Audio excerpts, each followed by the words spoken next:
Outside the UFC octagon, Dom Reyes is one of us, a man who knows all too well the benefits of throttle therapy. But he has a switch. He's a hunter, a killer, a man who steps into the cage with one goal: devastation.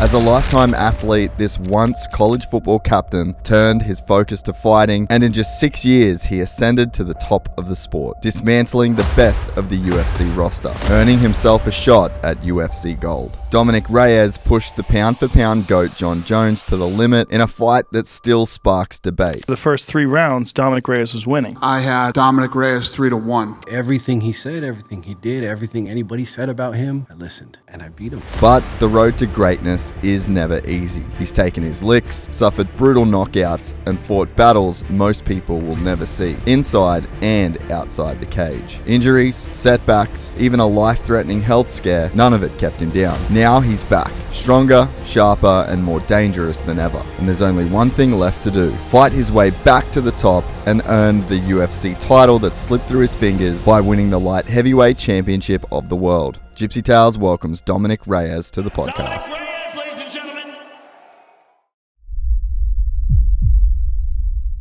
After a historic partnership extension, Monster Energy will continue to be the exclusive global energy drink of the UFC. For 10 years, the Claw has graced the octagon and been at the center of some of the most incredible fights in the sport's history. And this new deal means that Monster will continue to play a crucial role in the progression of the sport for years to come. So from all of the team at Gypsy Tales, congratulations to Monster Energy and the UFC on making history once again.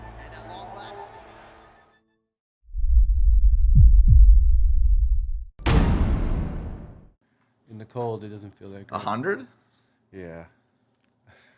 Allegedly going allegedly going 100. Well, I had to pass a car. Let's just say that. Yeah, no, that's fair. Nah, they're a sick bike though, the old Super Duke. Oh, dude. It's not the Super Duke. It's the 890. Oh, The Super Duke's the adventure 12. bike, right? No, it's a naked super sport bike still. Oh, It's just the little. The Super Duke, right? And it's just one level down. Yeah. It's a lot more manageable, a lot easier to ride. It's called the Super Scalpel because it's so easy to turn. Yeah, pull it up. I feel like I can't remember which one I've ridden. I thought there was just 2 models of Super Duke, so I'm getting them confused. Well, there's the Super Duke Evo. Yeah.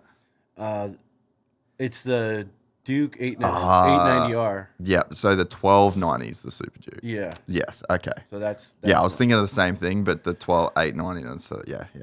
There it is, the blue one. That's the one you got? Yeah. That's so sick. I mean, mine looks cooler. But. Have you ever done a track day on it? I have Big Willow. Yeah. Got up to like 145 on that back straight. Yeah. That was pretty cool. That's living, eh? And my first ever track day. I had Sylvia, who's a wheelie instructor in San Diego, met me there. A wheelie instructor? She's a wheelie instructor. She SoCal Supermoto. Sylvia, I think her last name's Flores, maybe? I'm not sure. Yeah.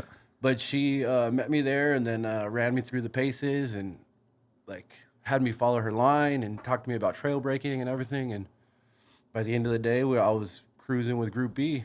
So that's sick. yeah, it was super awesome, man. Like, Yeah. And then I forgot my airbag, so I was like kind of sketched out the whole time. Yeah. But I got through it and no accidents. And Dude, it's wild how much once you've started wearing an airbag, if for whatever reason the Bluetooth doesn't connect and you can't get it on, well, I did it right at Phillip Island. Second session out, my airbag, like my Bluetooth was wigging out, and I'm like, fuck. I'm like literally I'm gonna miss the session. So I went out. I mean, I think I kind of forgot about it. Yeah, in a couple corners. Yeah, exactly. As I started going, I was like, whatever, Yeah. I go down. At least I'm in the full leathers, right? Yeah. And then I got airbag pants too. Like, so I'm wearing airbag pants right now. Are they Alpine Star pants or? No, these are what's the brand on these? I didn't even know that they were doing the airbag pants. Yeah, these are airbag pants. So like on my waist, all the way down to my knees, it's like tethered to the bike. So if I get off the bike, it'll protect my hips, my pelvis, my femurs, my whole back. Yeah, it's great. That's awesome. Yeah, I need to tell you the brand because it seems like it's going to be kind of important, huh? Yeah, For you guys. if you can figure it out. It's on here somewhere. There we go. It is called. Well, I can't read that. I forgot. It's all good. That's sick though. I'll come back and tell you. Yeah. Yeah, but Have you crashed a road bike yet on the road? fingers crossed. Yeah, knock on wood. The Lord has blessed me to not end up on the pavement yet. It's scary. But I'm also very, You're pretty cautious, right? very cautious rider. Yeah. Pull this up to you a bit more. I'm a very cautious rider, and I've also continued my training. Yeah. So yeah. I keep. Moto Jitsu is a guy that I follow and talk to often. Really? Yeah. Pull that guy up. That sounds like my dude. Yeah, he's a cool dude. He's a former Marine. Does he do jiu-jitsu as well? I'm not sure if he actually does jiu-jitsu. Oh, He well, might have. that's a good crossover. But his so slow he's speed like a maneuvers, rider training dude. Exactly. Just being your best as in the smartest way you can be. Yes. Right. So yeah. trail braking properly. He's not really big on leaning. Your lean Like angles. big and lean stuff. angle, Yeah, yeah, it's like, yeah. dude, just have good contact patches. Come into a turn, point it in the direction you want to go, and get out of that turn. It's not about staying on the lean angle forever. It's about pointing and then getting out, being as upright as possible. It's the safest way to ride on the streets. Yeah. We're not all on the track doing MotoGP out here. Yeah, no, definitely. So yeah, he's really awesome. So I continue my training with him and a lot of different things like that. It's just like fighting, where you have to constantly train, or you lose a step. And then if you don't have time to react on the road, it's over. Yeah.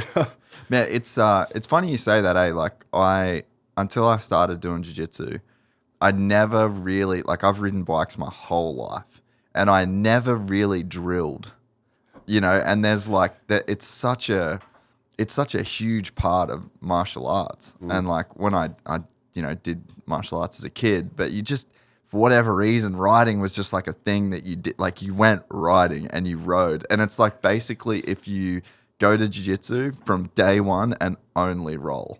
And that's what 90% of people do, and it's very interesting to hear you talk about moto and two wheels like a martial art. 100%. That's sick. Everything goes like.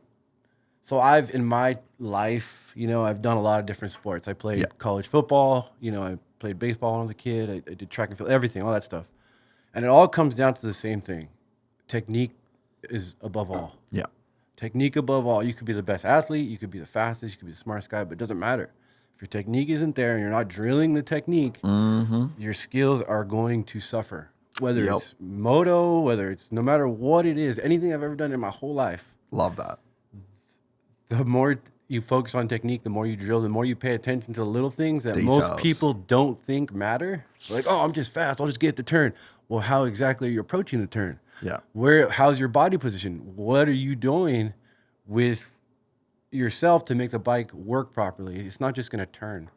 And it goes hand in hand with martial arts. There's a lot of guys, for instance, Sean Strickland, he just fought this weekend. Yep. Really popular fighter. He's a really good fighter. But Sean mostly only spars. Yeah. So when we watch Sean's evolution, he doesn't evolve a whole lot. He is who he is, right? He's been fighting for 20-something years. At this point, you are who you are. But he isn't taking active steps to improve his the little things. Just like the details. The little details to make him a little bit better, to beat Drickus, right? To throw a couple more combinations, to push the pace a little differently. And that's kind of how it is with that. For me personally, I love drilling. For me, it's like drillers make killers. That's our motto over at Cobra Kai with Joe Stevenson. It's drillers make killers, right? The more you drill, the more dangerous you're going to be, because when you do it, it's going to be second nature. You're not even going to have to think about it. Just boop, boop, boop, done. Yeah, and I definitely think as well, like it's funny. So one of my really good friends, he has been training for a year in jiu-jitsu. He had his second comp on the weekend. And I'd been training with him a bunch just at my house. I've got like a garage gym set up. And we've just been training. And I'm like telling him the whole time, I'm like, bro, especially at like the white belt level too, I'm like, technique wins every single match at this level. Like, as you get higher, athleticism, speed, like some physical, as the technique like kind of levels out, you know. But I'm like, at this level, bro, just technique, and like you need to roll calm, like everything that you have to do, everything in drilling and training that you're going to do in your match or fight. Like, you can't go out there and fight. Like, that's not not how this works. Like, you need to go out there and just like execute everything that you've trained on. Yeah.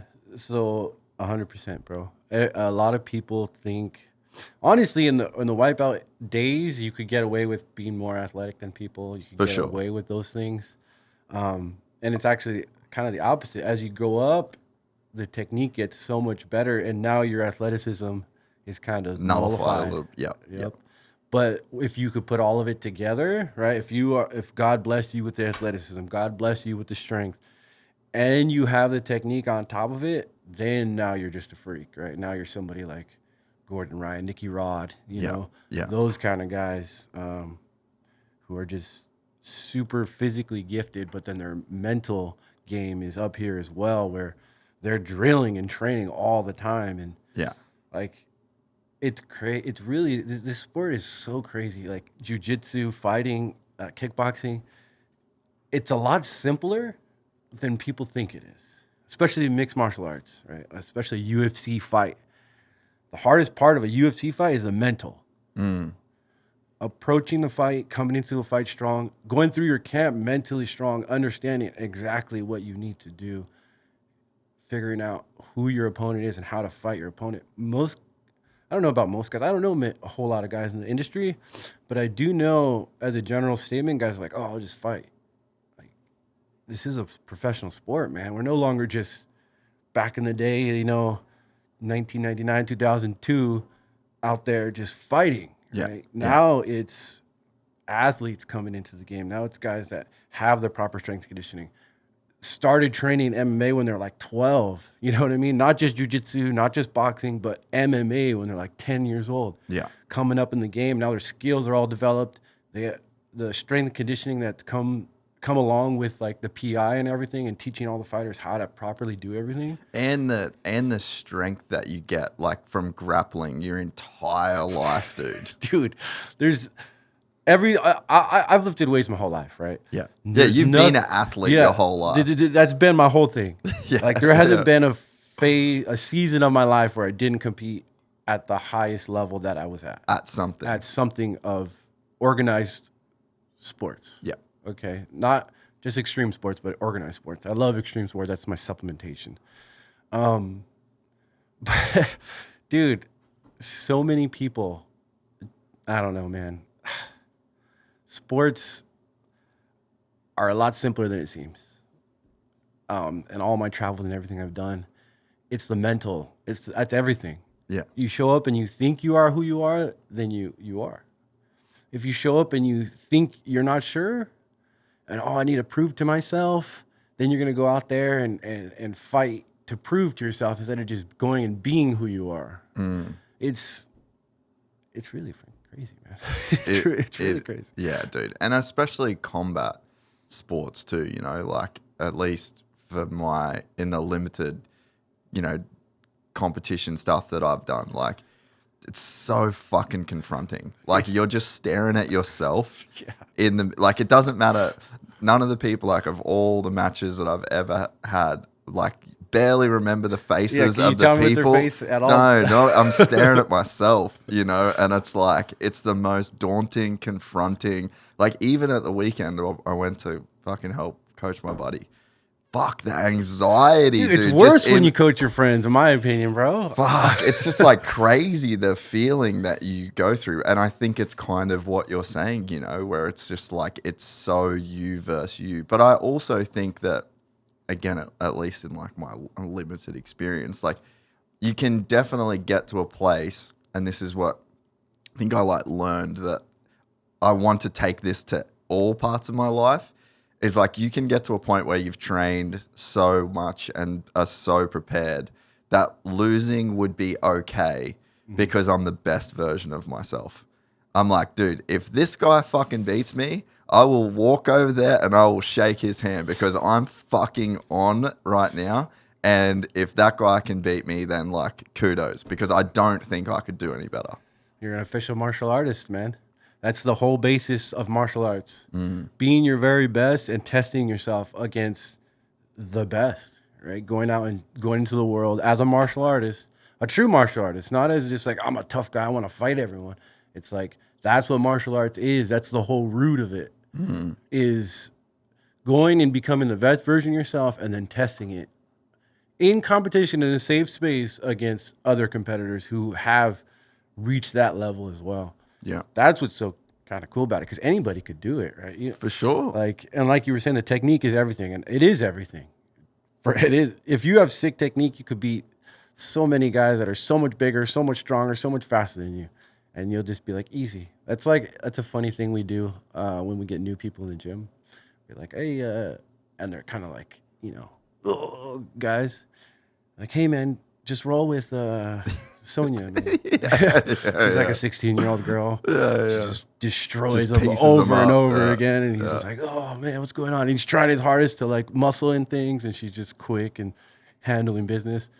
And at the end of the class, every time they're super humble, oh man, I need to get into this. Da, da, da. And I'm gonna say probably 3 out of 5 times those guys stay, and they want to get better, and they don't want to lose to Sonya again.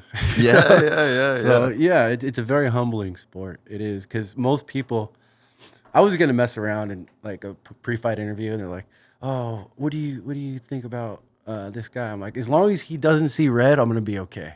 That's the famous street line, man. As soon as I see red, it's over, man. Nobody has a chance. I was like, come on, man. It's so funny, like, I think the people on the outside don't understand that if you're like someone that's training kickboxing or boxing and you're like competing or you're sparring, like, I don't even think you have to compete. Like, there are some really amazing guys that don't compete, right? 100%. But you're a person, if you're in a gym and you get to a high level at martial arts, you're training against other people that are at a high level training at martial arts. And like, if you can beat anyone in a role that's like at a high level, like, you've done really well, because you're not beating a Joe. You're beating a guy that's also training in the same thing to beat you. You're in the same gym. You've learned the same shit. Like, it's so much more nuanced than people would think. 100%, man. Like, you're beating guys that know the exact same things you know. Yeah. And this from the same instructor and the same setups.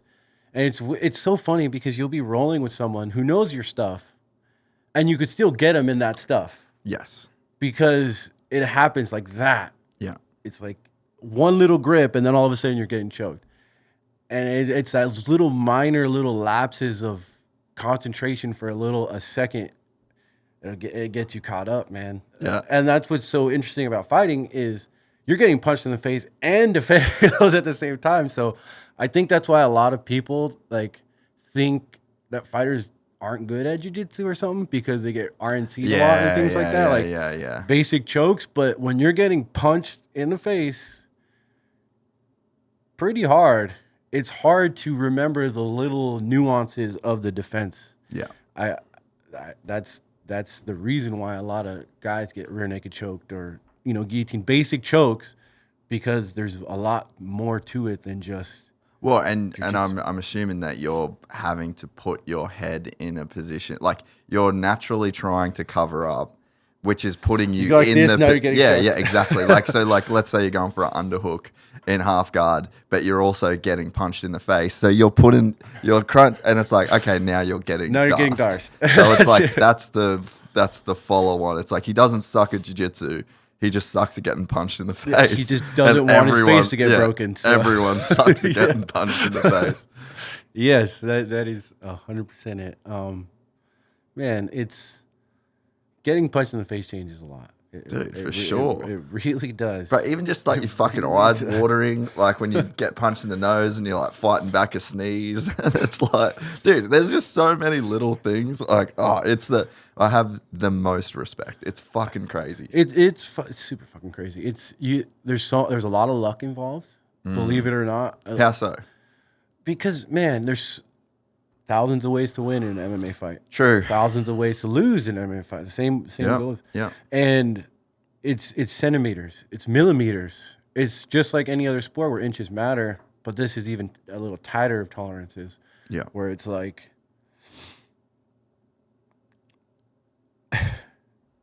I don't know, man. There's if you throw so say I throw a punch, right? I throw a 2, and you throw a punch, and you miss by fucking this much, but mine connects, you're probably gonna get knocked out. Though that's like a 2 mil difference, like literally, and then diagnosing something as it's happening, like it's a little lucky sometimes. Like, say you're on the ground, you're getting hit, you recognize that he's looking for the submission, right? You know you're getting hit, you know it's coming, but at the same time you're defending it. You get up and say he throws like a head kick, but you are kind of like you're slow to get up, so it barely misses your head. Right? That's luck. That's luck. Yeah. That's luck, right? Yeah, so yeah. There's a good amount of luck that goes into this whole thing, man. I would love to say it's all 100% skill, but it's not. There's moments where it's that dude got lucky. I've been times where I got lucky, like whew, God, that didn't land. Right? I fought OSP once. I was dominating the whole fight, and then he threw a head kick, and I didn't see it at all, but it barely missed my head. Fuck. Like it would have knocked me out probably. And you were winning that fight And the I was whole way, destroying the whole him. way Yeah, through. I was big time winning that fight. And I could have lost that fight on that head kick because I got unlucky. Right? Fuck. But in turn, you got lucky. But in turn, I got lucky. Or the Jiri fight when I got knocked out with the spinning elbow. That was great by him. Very unlucky by me. I mean, he saw it over. Like, I kept getting him with it and hurting him. And he's like, you know what? I'm just going to spin. Yeah. Just caution to the wind. Just went for it. Yeah. And at that moment, that one little second, I was going to throw a punch. I wasn't looking at what he was doing. I was like, okay, boom. That's it. But even the luck outside the cage, you know, just Opportunities. life luck, Yep. all of the things. Not getting hurt in training. Yeah. You know? Honestly, a little bit of me feels like the partner you end up with is a little bit of luck too. You know? For sure, bro. The opportunity to meet whoever you're going to meet. And that is big on, because as a fighter, any high level athlete, everything has to be in line. Just a high level performer in general. Exactly. Like I even think about business as being an athlete in a sense too. I agree 100%. And if you have one little chink in your armor, you know, say your wife's a little bit crazy, or, you know, things are going not great at home, it's gonna show. It's gonna show on the canvas, you know, at work, when you're working or in the sport. If you're not 100%, if your faith isn't right, if everything isn't right, it's that hole is gonna just grow during the fight somehow. Somehow, in that moment of adversity, whatever's going on is just going to amplify and amplify and amplify. Because again, you're just looking at yourself in the mirror. You're fighting you. Yeah. Every time. Even in business, it's you versus you. In motocross especially, there ain't no comp. It's just you. If you do it right, you're going to win. A little bit of luck too on that start, but Yeah. But yeah, man, I don't know. It just feels like the older I get, the more I realize there's a plan. Yeah. I definitely. I've always felt like luck is involved in a massive way. It's funny. There's these different types of luck, right? There's like completely blind luck. Yeah. Which by definition, random. The universe just spits some shit at you, and it's either luck, and it can be good luck or bad luck. Yes. You know, and then you've got like the tryer's luck, where it's like you just at bat so many times. You'll hit it eventually. Yeah, you'll eventually, you know, like a fucking broken clock is right twice a day, you know. And then you've got this other kind you've got this other kind of luck where you get so good at something and you get so honed in that you can't help but get lucky. The chips fall in. And then the luck just gets more and more. And then there's a fourth type of luck, which is you kind of like luck finds you because of who you are and how you've set up your life, right?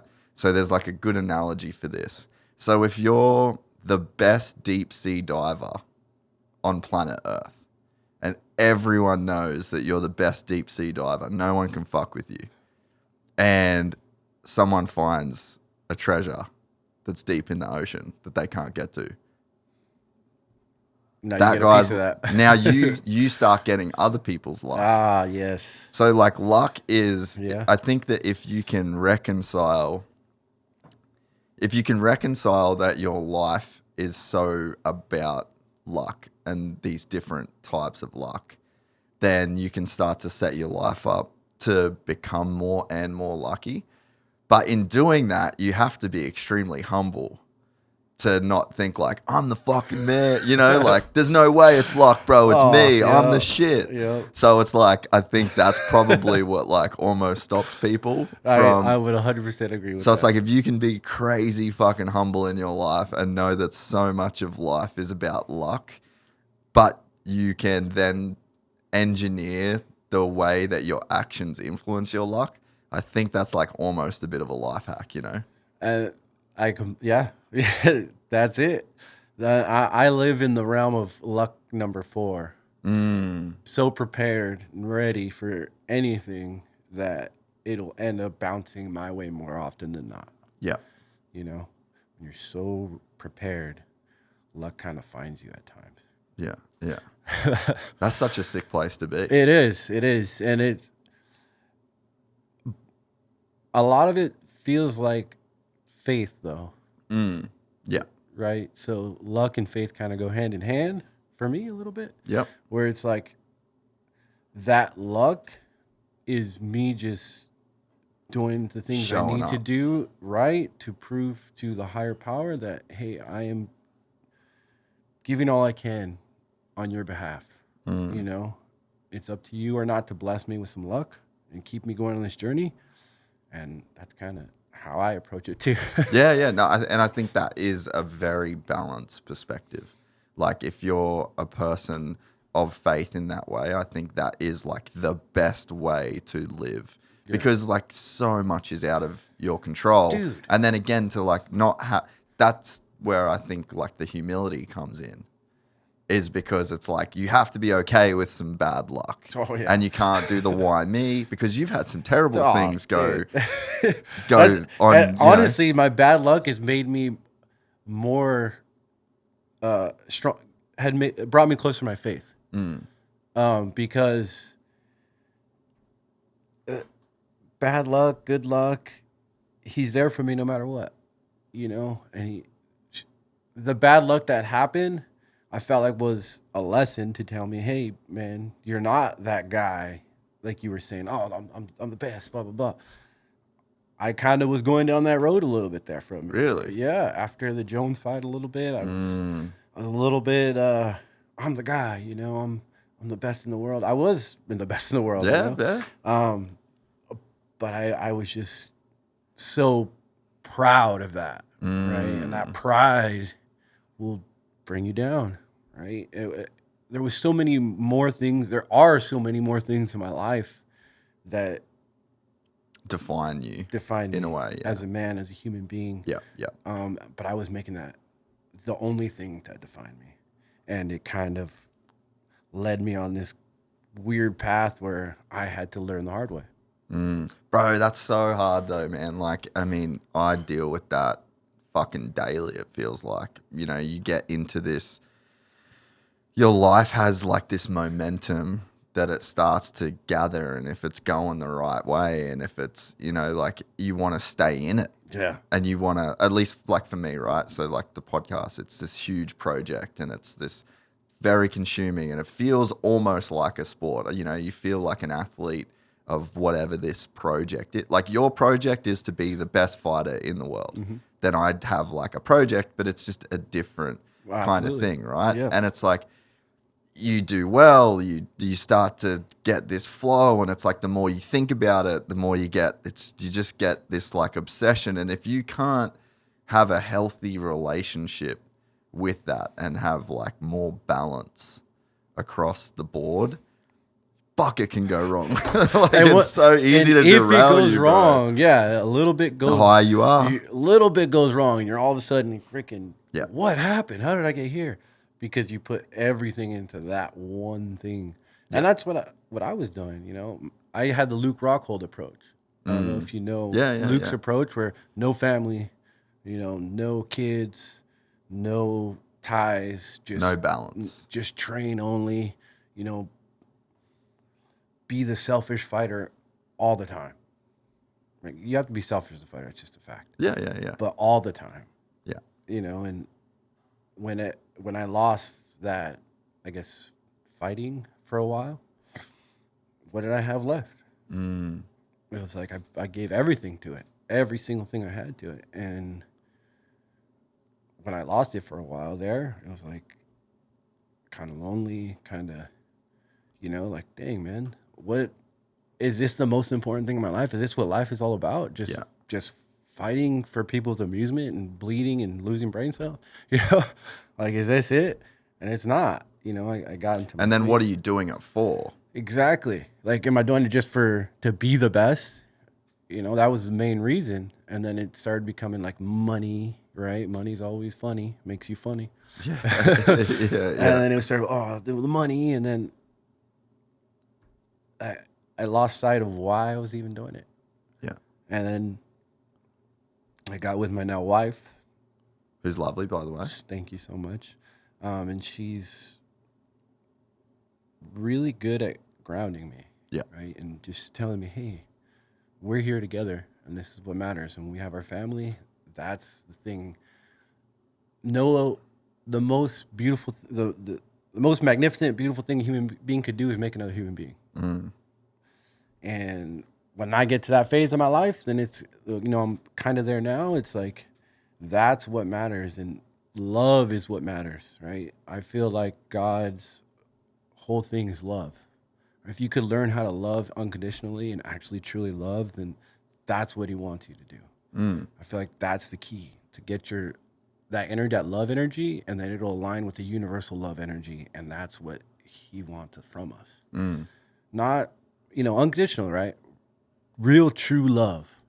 I think that's what it's about. And she really helped me just love myself, right? And then love her and love my family and just love every day and be. I had that deep vein thrombosis last January. And that was another wake-up call. Like, dude, you are lucky to be here. Like, every day is a gift. Yeah. There was how many million, you know, sperms searching that egg, right? And you made it. And we're just going to discount that. A lot of times. Lucky to be like born in the family that you're born, given the opportunities. Everything, man. To be fucking born in America. All It's of just- it. Yeah, the whole Just thing to at even every have the level. opportunity to be alive, right? Yeah. And it's like, we discount that often, I feel like, as American citizens in general. Like, we take for granted the fact that we are alive and we get to have this opportunity and this experience. Not everybody gets the greatest start, but the cool thing about this country is it really doesn't matter. I believe that for sure. You know? Yeah. And yeah, man, she's been amazing. I'm in such a good place mentally and physically now. That's like, for the first time in my life, I feel untouchable. That's awesome, man. You know, as win or lose, like, don't fucking matter anymore. Yeah. It's like, obviously I'm gonna do everything in my power and my soul, my spirit. I'm never gonna quit. You'll never ever see me quit, ever. You know, you have to carry me out in a freaking bag. I'm not quitting, right? But I love what I'm doing again. I enjoy the process. Yeah. I enjoy just now the media. I used to hate media, bro. I used to. Really? Oh my goodness. Dude, you're so fucking good at it. Oh man. It's because, so I reached a point where I fought Jon Jones. Yeah. And every interview I did, no matter what I said, they would just take out a clip from, like, say they were like, "Oh, what do you think of Jon?" I'm like, "Oh, he's doing all right," and they would twist it. Yeah. Oh, Dom said he's an okay fighter. Like, come on, guys. Like, what are you doing here? And then I get all kinds of hate all over my messages and all this. So I was like, you know what? I'm not doing any more media. I'm not doing anything at all because these guys just keep twisting everything I'm saying, and they're trying to have clickbait. And we'll do like an hour interview, and then they're just gonna take a little ass clip that makes me look like an asshole. I'm done, you know. And then I started feeling like the UFC was kind of like that towards me, where everybody was kind of trying to bury me. It felt like I was getting buried for a little bit.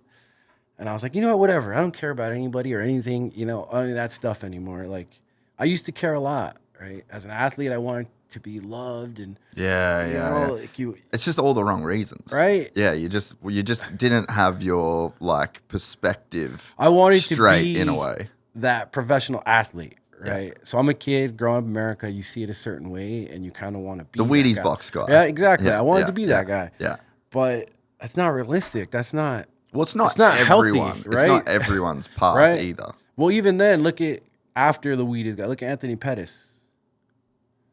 They just kind of discarded him. You know what I'm saying? Like, you don't win, you don't continue to win and be that guy, and all of a sudden you're just not that guy. yeah. And that's like everybody's fault. Yeah. You know what I mean? That's like, the whole industry. That's the game. It's like the nature. It's the same of movie stars, TV. That's the game we're playing, man. Yeah, and I didn't understand that early on. Yes. I didn't understand that. I didn't understand that. They don't give a shit about you, bro. Nobody cares about your struggles. They just want to be able to latch on to the winner. Yeah. Are you winning? And are you saying the things they want you to say?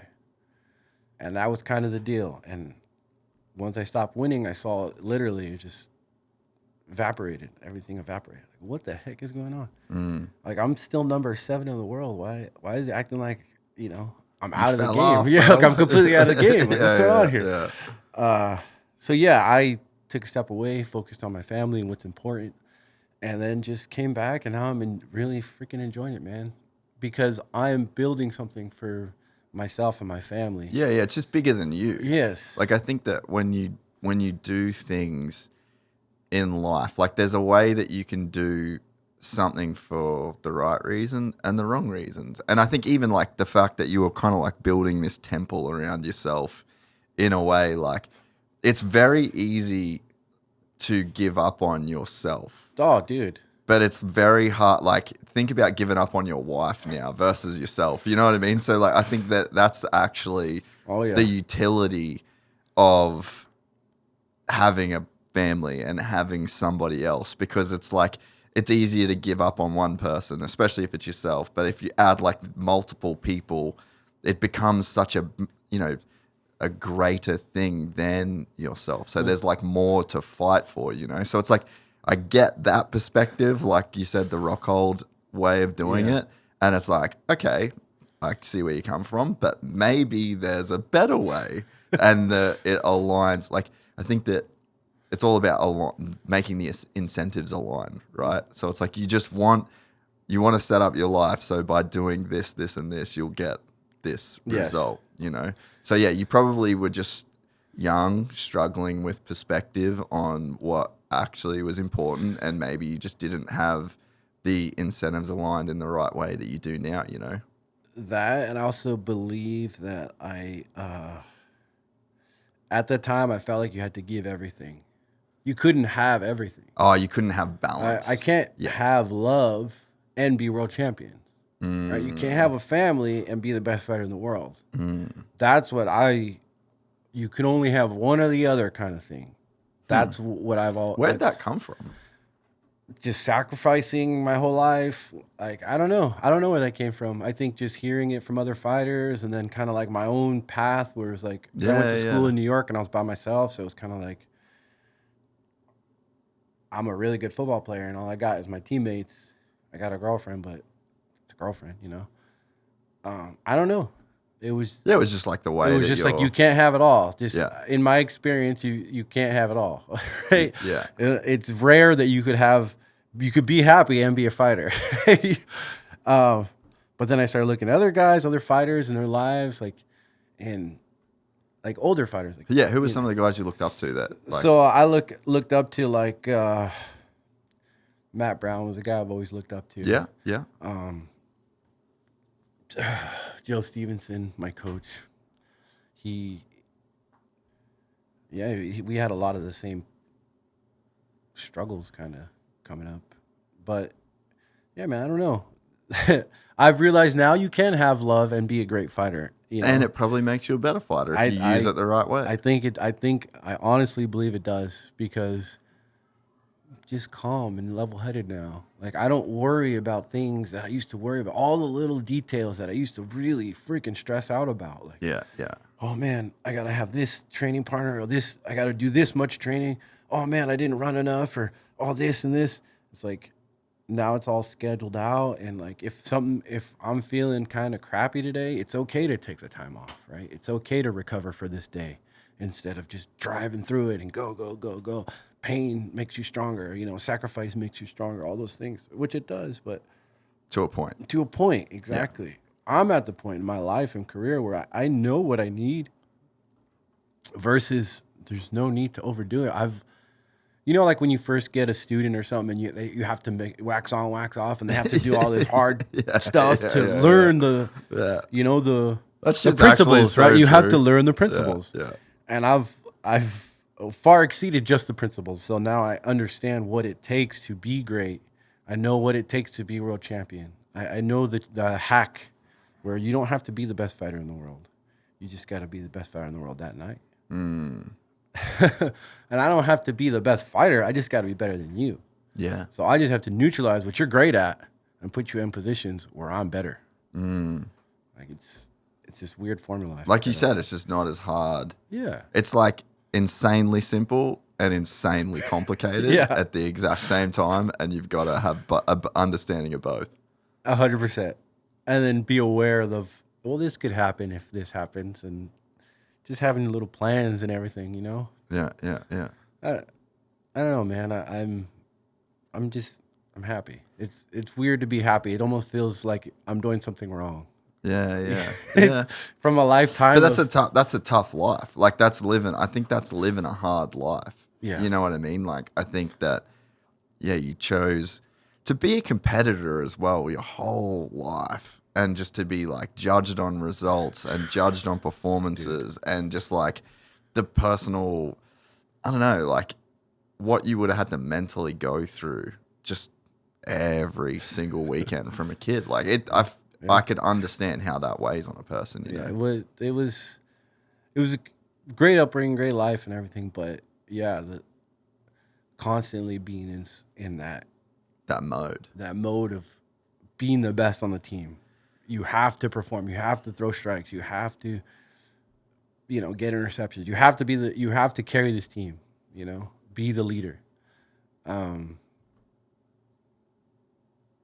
just fell into the role pretty easily because I was naturally gifted, and I was 6'1" in 7th grade. No shit. Yeah, bro. 6'1" in 7th grade. That's fucking hectic, dude. What's your parents' background? My dad he's from Mexico. Yeah. Durango, Mexico. He was a soccer player here in the U.S. He went for the Olympic trials at goalie. Yeah, sick goalie. But he broke his back diving for a ball, hit his back on the pole, broke his back. No. So that his sports career was over, and then he just... Was he paralyzed? No. But no. His back's still messed up to this day, fused and all those things. Ugh. So he went into construction, doing cabinets on new constructions and everything. Yeah. Worked extremely hard every single day, got up at 4 a.m. every single day to feed me and my 3 brothers. So 4 brothers, we're all around the same age. Yeah. And that's my dad's background. Just he taught me how to troubleshoot and deal with different problems and just keep going, no matter what, you can figure it out. And this is how you do it, looking at different angles, fixing all kinds of different things, fixing bicycles, fixing our motorcycles. He, worked so hard that we were able to have motorcycles as kids, go snowboarding, go wakeboarding and things like that. So I was definitely very blessed. But now, motorcycling riding is now my outlet. Yeah. Where it's Throttle therapy. It's full throttle therapy for me, man. And it's also supplementation of adrenaline. So when I fight, when I get that ridiculous adrenaline rush and dump, now as a motor rider, I'm able to get those little micro doses of adrenaline. And then when I go and fight, it's like normal. It's not like, oh man, here it comes. It's like, I can stay calm, or I can stay in that calm, keep my heart rate low. Because I know what it feels like. I know that hyper focus is now, it's in my body. It's just like, it's all good. The microdoses of riding, that the whole, if you make a mistake, you're going to fly off a mountain kind of thing. Because I like to do hard enduro type riding. Yeah. So, and for everyone listening, you're a legit rider. Like, I've watched a bunch of videos of you riding. You're fully legit. Thank you. I get down, man. There's crossover athletes that like aren't that good at it. You are very good at riding, so I can see. Pretty cool, like guys helped me out. Destry, yeah, sick. Okay, yeah. He was talking. We went on a bucket list ride in Utah, Park City, and we were there for a week. And I was riding with Destry and Mason Klein and all these legit riders, man. Super legit. And Kevin Clyde. Yeah. Who won the Baja 1000 2 years ago. Anyway, those guys were on the trip, and they gave me tips along the way. And, hey, man, you should stand more. Hey, man, you should elbows like this.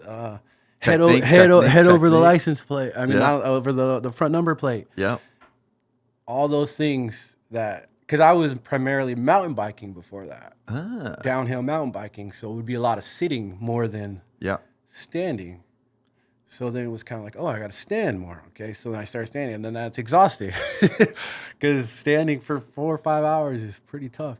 But then just kept riding. And now I could honestly handle any trail in California at this point.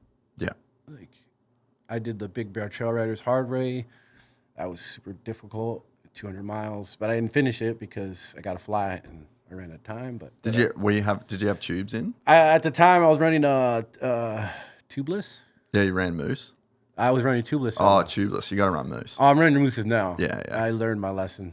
yeah. I didn't fuck with tubes, bro. Never again. No. So yeah, I'm tubeless now. I did all the work on my 500. Did the recluse clutch and everything too. And because they flame out. So I got tired of flaming out. So got the ECU and then the clutch, and I don't have to worry about that anymore. Yeah. But yeah, man, I'm a pretty good rider. I enjoy riding. It's my therapy. It's full throttle therapy. It's adrenaline supplementation. It's freedom, man. It's riding. What's better than riding? Yeah. And then I rode my Duke out here today, and it's not as fun. Riding on the street is not as fun as riding on the dirt. That's for sure. But it gets you where you need to be quicker. Man, it's really cool to hear your perspective on the micro doses of adrenaline, and I just think that it's maybe like an underrated or underappreciated thing. The thing with this podcast, like everyone that listens to this rides. So it's not like they get us. They understand. You guys understand. They get what we're saying. But like, I wonder how much of the UFC has such a broad audience, right? Mm-hmm. And I mean, how many people that watch the UFC have ever stepped into a gym or much less competed in a martial art? It's like a very different. You're right. Like it would be a very small percentage of the actual viewership population that would have ever competed would be a tiny fraction, and then actually participated it'd be bigger, but nowhere near. I'm gonna say probably 5%. You reckon? Have competed. Yeah, it'd be small, eh? Out of all the base of UFC fans. Yeah. Probably 5, maybe 10, but because there's a lot of kids that make up the base now. Yeah, that's true. Kids, yeah, and they all train jiu-jitsu and stuff like that. Yeah, but who knows? But moto, everyone participates or has raced or something at some point. It's kind of the opposite, right? You get a bike and then you get into it. Yeah. Right. Yeah. It's not like, oh, you're into it and then you want to start training. It's like you train and then you get into it. But for a bike, you get the bike first when you're a kid. Yeah. You're just ripping around, getting after it. And then all of a sudden you're like, oh, there's podcasts, and I could consume more moto content daily. I don't have to take my mind off moto. Oh, yeah, exactly. Where's the Gypsy Tales podcast? yeah. But I think that's like one of the big things that maybe UFC fans wouldn't realize is like that your body gets so used to adrenaline. Like I hadn't ridden. I did like a shitty ride. We just had to like film some content, but it was fucking not fun. I didn't have any fun at all. So like before that, I mean, it was probably like a month and a half maybe that I even got to ride just because of how busy we've been. Yeah. Went out on Sunday and I was just like, we both drove home and was just like, fuck off. Like that is why, that's what we needed. Like we both needed that shit, you know? And we get out on the mountain bike a bit, and like the mountain bike is pretty epic as well. We got like really good trails right by our house, so it's like very easy to ride. But yeah, like when you've done adrenaline fueled shit, like it's a cocktail of drugs that is flowing through your body. It's chemicals and hormones, and it is a thing that you get used to, and it's a thing that I think you need. And it's like any other drug, you get withdrawals from it. And like, dude, I've had times where like I had injuries in jiu-jitsu, like hurt a rib or something like that. Couldn't train and then couldn't ride moto because of my rib as well. So you've got like 5 weeks off and then you go back to jiu-jitsu. And I remember like there was one night, it was after I did my rib, I left training. It was raining. I just cranked the fucking music and I was driving home like death gripping my steering wheel like I had just done a fucking big line of cocaine or something. I was like, let's fucking go. I just couldn't believe. And I got home and I text like one of my professors, like one of my best friends. And I was like, bro, I just fully did drugs at training. Like that is so crazy. But that's what your body gets used to, man. Like, and if you do that your entire life, you fucking need that shit. I personally need it. But it's just, I guess it's just like anything, right? You go and lift weights, you get out, you feel amazing. Yeah. You go. Such a smaller scale, though, right? I think. Yeah, definitely. Oh, yeah. Because when you go and have a good jiu-jitsu practice and you choked a guy and he choked you, you're like.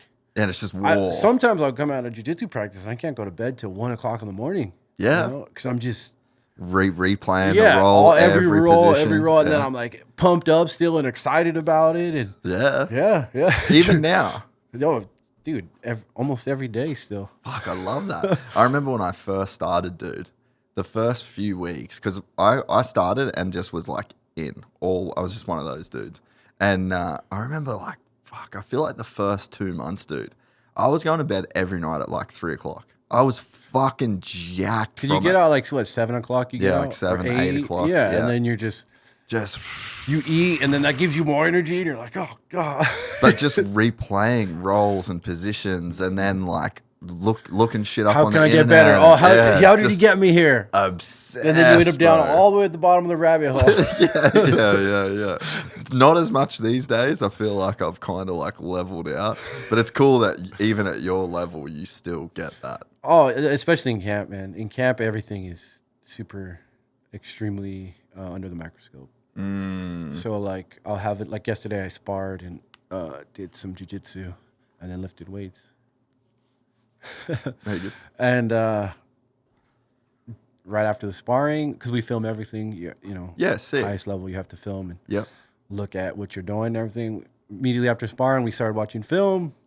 I'm looking at what I did, what I didn't do, and I feel really good about where I'm at right now. Really good actually. But at the same time, it's like you can always be you better. have that wolf chasing you. Yeah. Right, and he's catching you little bit by little bit. And it just feels like you just got to run a little bit faster, dig a little bit deeper to get a little bit further away from him. Yeah, man. I my jiu-jitsu and my ground game is the best part of my fighting. Really? But nobody would never know that. Bro, because your takedown defense is so fucking good. Yeah. My takedown defense is really good. That's probably got to be a football athleticism. Like, there's obviously there's technique and there's concepts and there's reactions and there's like that's a whole thing. And wall wrestling and fence wrestling is like, there's a whole lot of shit. That's a whole nother game. But bro, there's so much of that just has to be like your fucking dog. Like, Yeah, no, for real. You just got all of the attributes. Like there was one point, Jon Jones, Fully locked. both hands around your hips. And it was like, no. Not today, bro. That shit was crazy, dude. I remember seeing that and I'm like, what? I don't know if I remember somebody doing that. Like Never, ever. Fully hands locked. Like you're about to get lifted and fucking spiked. And then next minute, underhook, fucking bang. I'm like, what the fuck just happened? So yeah, that's will. That's freaky. That's other shit. Will, and then obviously God-given abilities. Yeah. That's some freak shit. It's just freak shit, man. That's like when he's on top of you and you just stand up. Like, jiu-jitsu doesn't work. I just stand up. Kind of thing, you know? I trained so hard for that fight.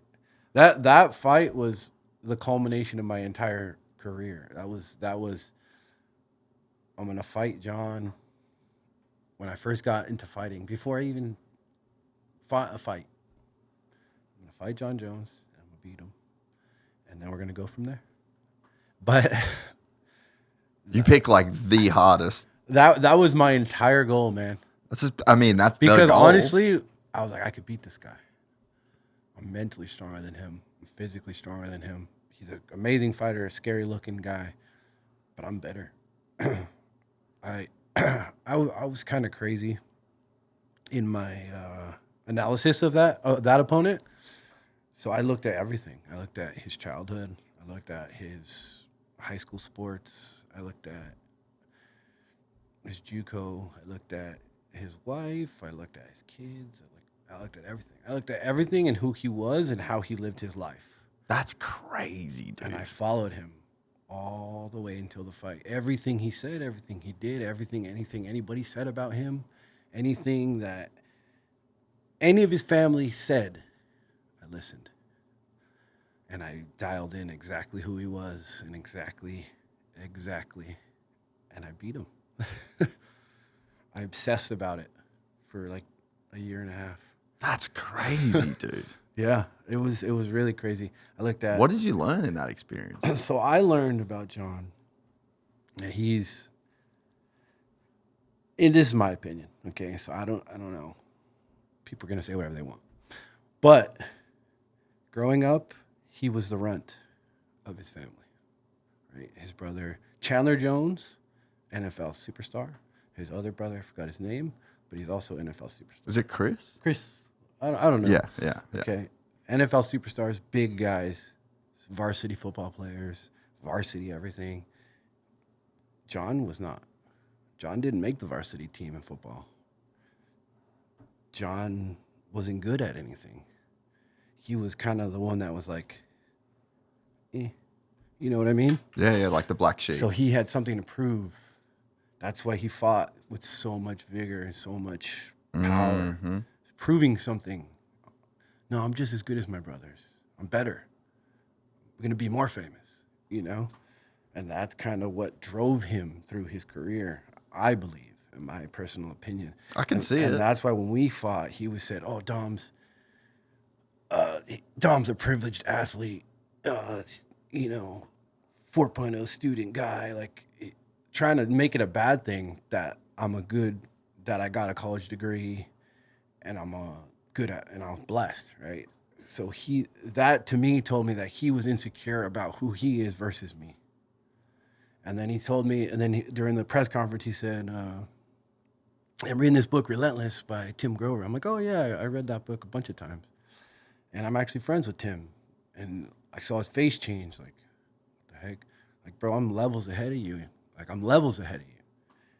And it kind of made him, I think, at that moment, not that moment, but during that press conference, he realized I wasn't just a guy that he could just run over and do whatever he wants. And it's just, he's going to have his way.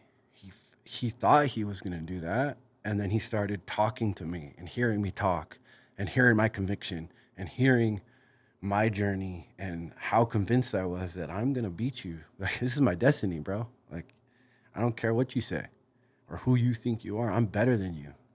God made me better than you, right? So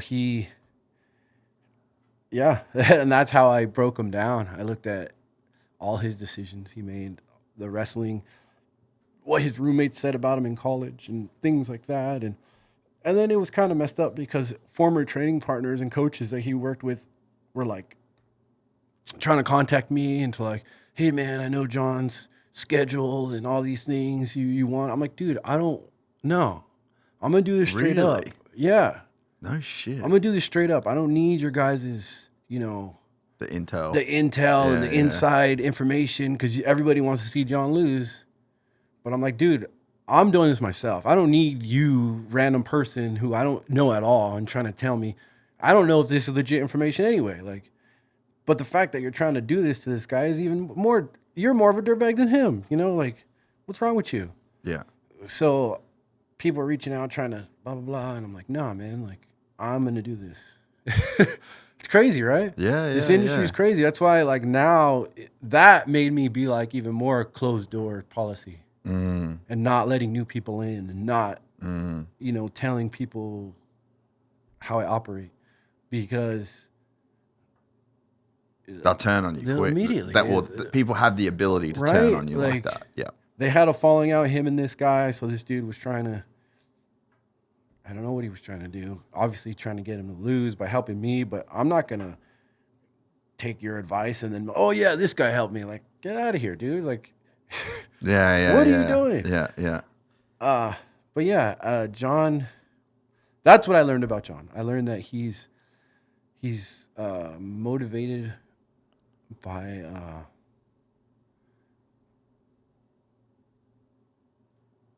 being the runt, I guess you could say. Yeah.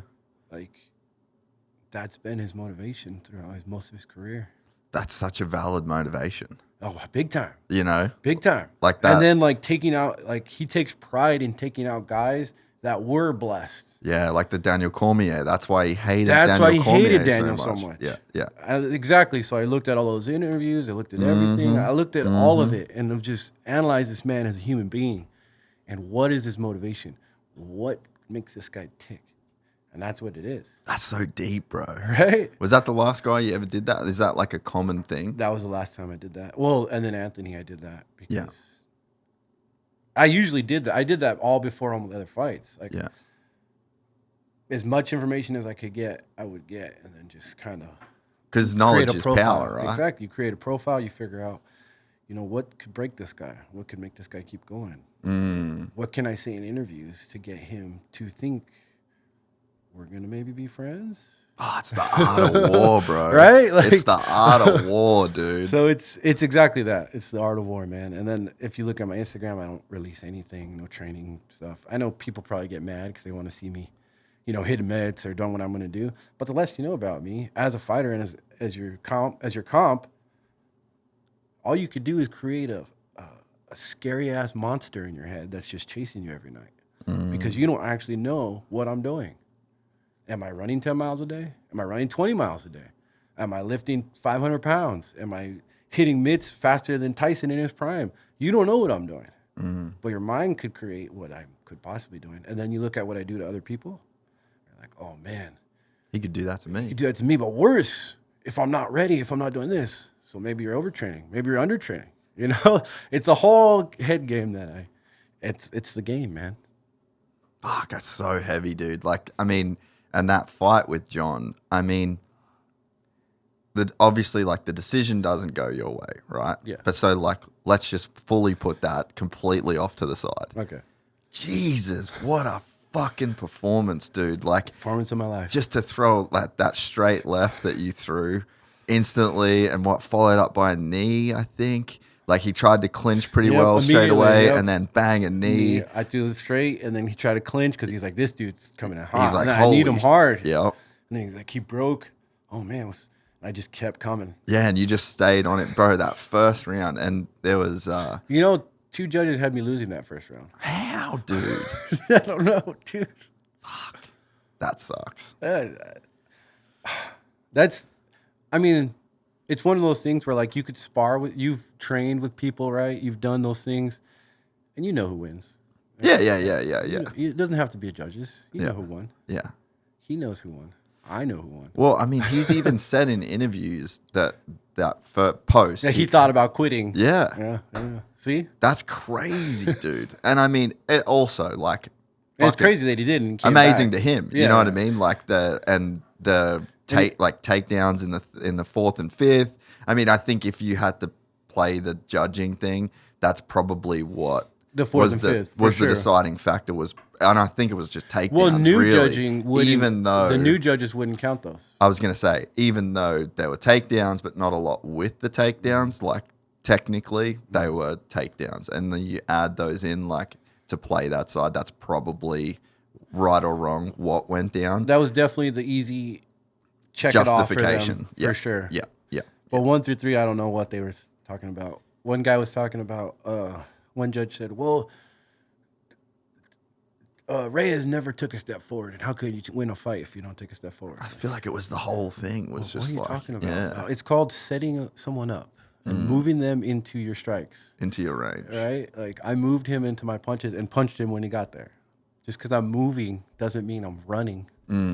But it's old boxing judging, where it's like if you're pressing forward, you're winning. Kind of thing. And not really understanding the footwork, the new footwork that I brought to that fight. I think the problem was that's really the only way to beat Jon. Right? You have to out footwork him, you have to outmaneuver him, and you can't let him do anything he wants to do, which is extremely hard to do, but it's going to require a lot of cardio and a lot of movement. For sure. And just like crazy wrestling defense. Oh, yeah. Yeah. And that's what I did, but it was a different game plan style than anybody would have ever, like nobody ever had any idea how to beat the man or even how to approach beating the man. I come out with a completely different method that people never seen before, and the judges didn't even know what to do with it. I think that's what happened there. Like, we don't even know what to do with this. Like, he's landing, but it doesn't look like he's winning from us because he keeps moving backwards. Yeah. But what was the experience like, though? I mean, just to go 25 minutes with the baddest, like he is the baddest man on the planet. You know, like it just is what it is. Yep. It was cool. It was really, really, I don't want to sound like an a-hole, but it was like underwhelming because I thought he was going to be better. But underwhelming's probably what you want to go for. Oh, for sure. Well, in the fact that like I thought he was going to be stronger. Because I heard all these stories about how when Jon grabs you can't, it's over. Oh my God. Like literally, like people from Jackson were saying this, like all these professional fighters, like were saying how freakishly strong he is. And I'm like, okay. And when we first clinched, like you said in the beginning, when we first clinched, I need him. And then I was like, is that it? And then we actually clinched. And then I broke the clinch and then landed the elbow on the clinch to exit. You know. Yeah, what, left elbow off the fence? Off the fence. Yeah. The first time he pushed me against the cage and I jostled position, elbowed him over the top. And Fuck, that was clean, dude. It was super clean. Yeah. And I was like, that's it. How did it not cut him, though? The dude is extreme. I'll give him he's the toughest mother effer I've ever come across in my whole life. Like, yeah, that was a clean shot. His chin is... The uppercut rotated his whole head, and he's okay. Maybe it wasn't that okay, but he lived. Okay, he lived. Yeah, he was still in there. That's one. Jon's toughness is probably the best in the world. Like I hit him as hard as I could a few times. I head kicked him. Yeah, and he just ate it. Fuck. And that's what people are like. Oh, you can't leave in the judge's hands. I'm like. You don't know what you're talking about. At the highest level, there's some people that you're not going to finish. You're just not. It's not going to happen. Yeah. Whether they're just moving just enough to just get glancing, or they're just extremely tough, and that's how they got there in the first place. Yeah. You know, so a lot of people. Well, look at like Izzy Gastelum. Like, dude, Izzy got hit so many times. And it's like, did not go down. She got blasted. Same as Gastelum too. Yeah. Like just got hit so many times, and it's like neither of those dude. No one was stopping either of those guys. That's what I'm saying. At the highest level in the UFC, That's how you'll you get those there. fights, Yeah. and there's some fights, no matter what, they beat the crap out of each other, blood everywhere, and they don't drop each other. Look at Rory McDonald, Robbie Lawler, Dude, maybe the best example. completely obliterating each other, Yeah, but not going down, not going down. bro, that's like. And then I imagine somebody at the end being like, "You shouldn't have left it in the hands of the judges." Like, Yeah. what? Yeah. Yeah, like come on, man. I tried. Like, Obviously. If I would need a bat. And to then get there's him that out. crazy like thought, like, hey, why would I not try to finish this fight? Like, you think I'm not trying to finish this fight at every second of the entire fight? Maybe some people don't, but I do. Mm. You know, and it's like, I'm doing everything I can here, guys. Well, and like the judging thing, it's wild to me that it hasn't been fixed. You have $1 billion organization. 4 billion. And like, look, I'm the biggest UFC fan in the world, right? But it's like, it's the same with Supercross. There's some shit in Supercross where I'm just like, fuck you guys. For instance, what is it? Fuck you guys. What's all right? the main thing? It's Dude, Supercross. The in-ear communication. They don't have comms, right? Bro. Why don't they have comms? That's what I'm That saying. would save so many people. Look at Roxon on the weekend. Did you watch the race on the I weekend? didn't see the race All right, this play the weekend. clip. Let me see the clip. 2 fucking lappers just completely ruined the championship. Oh, You didn't see the race? dude, I didn't gotta see the race see this this weekend. shit. I've watched every race except for this last one. Oh, bro. Do you know what happened?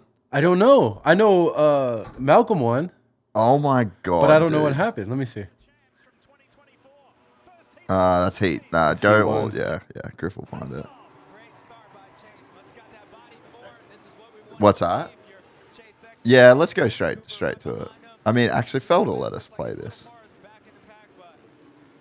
But yeah, so look at where Roxon is, right? Dude, Malcolm was the fastest by far for the whole race. Here, James. Hello. For his brother. Yeah, it's so good. Dude, he was ripping, man. Yeah, I think it's so cool that Supercross has Ricky and I completely agree, bro. it's such amazing commentating. Yeah. It's like having Brady for the Super Bowl, But but for every week. Yep. No, I completely agree, dude. So look, here's Malcolm getting Kenny. Oh, Oh, that was a nice move. how's that sand section, dude? That looks like it's probably a good time. It looks like I would struggle. There was a lot of, there was a bunch Did of they sand. kinda Alright, here, change up watch, the track watch this this. year? Watch this shit, dude. Okay. There's 2 So lappers right there there's just hanging out. 5 lappers in front of him. Oh, get out of my way. Oh, no. Oh, no.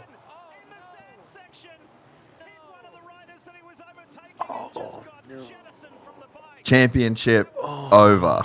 No. Yeah. 2 points out of Comms it. would 100% resolve that issue. They would have just moved. 2 point. Look, And his chain. chain broke. Oh, he doesn't even know. Yeah, DNF, bro. So let's That go. just makes All me right, so sad. let's go back a little You bit. just made me sad today, man. I know, dude.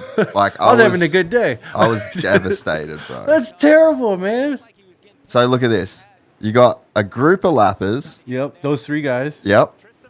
Just jump straight 58 into it. kicked him. Yeah. Jump straight over, right? No. So now pause it. That's not intentional, No, obviously, for sure, right? yeah. But those 2 dudes are just so go back, pause it when They're they're racing all- each other at that yeah, point. Pause it when they're all in the berm. Right here. All right. So go back when they're all in the berm. We got to get it there. All right. So a little bit forward, Right here. All right, right here. So you got Coop is slicing through the middle. You got a dude on the inside and a dude on the outside, right? Mm-hmm. That's the issue. Now they're racing for position. So what is it? 58. Oh, it's 68. So Hand and Lane. So we're halfway through the main event and they're already a full lap down, right? For 18th and 19th. So this is just to fully paint the picture of how fucking stupid this is, right?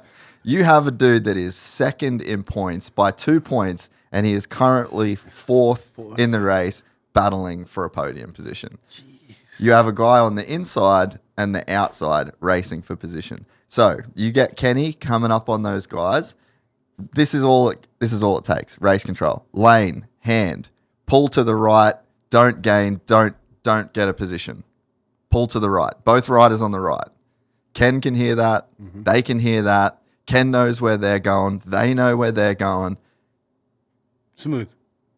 Everybody's happy. Why is it so difficult? Just do it.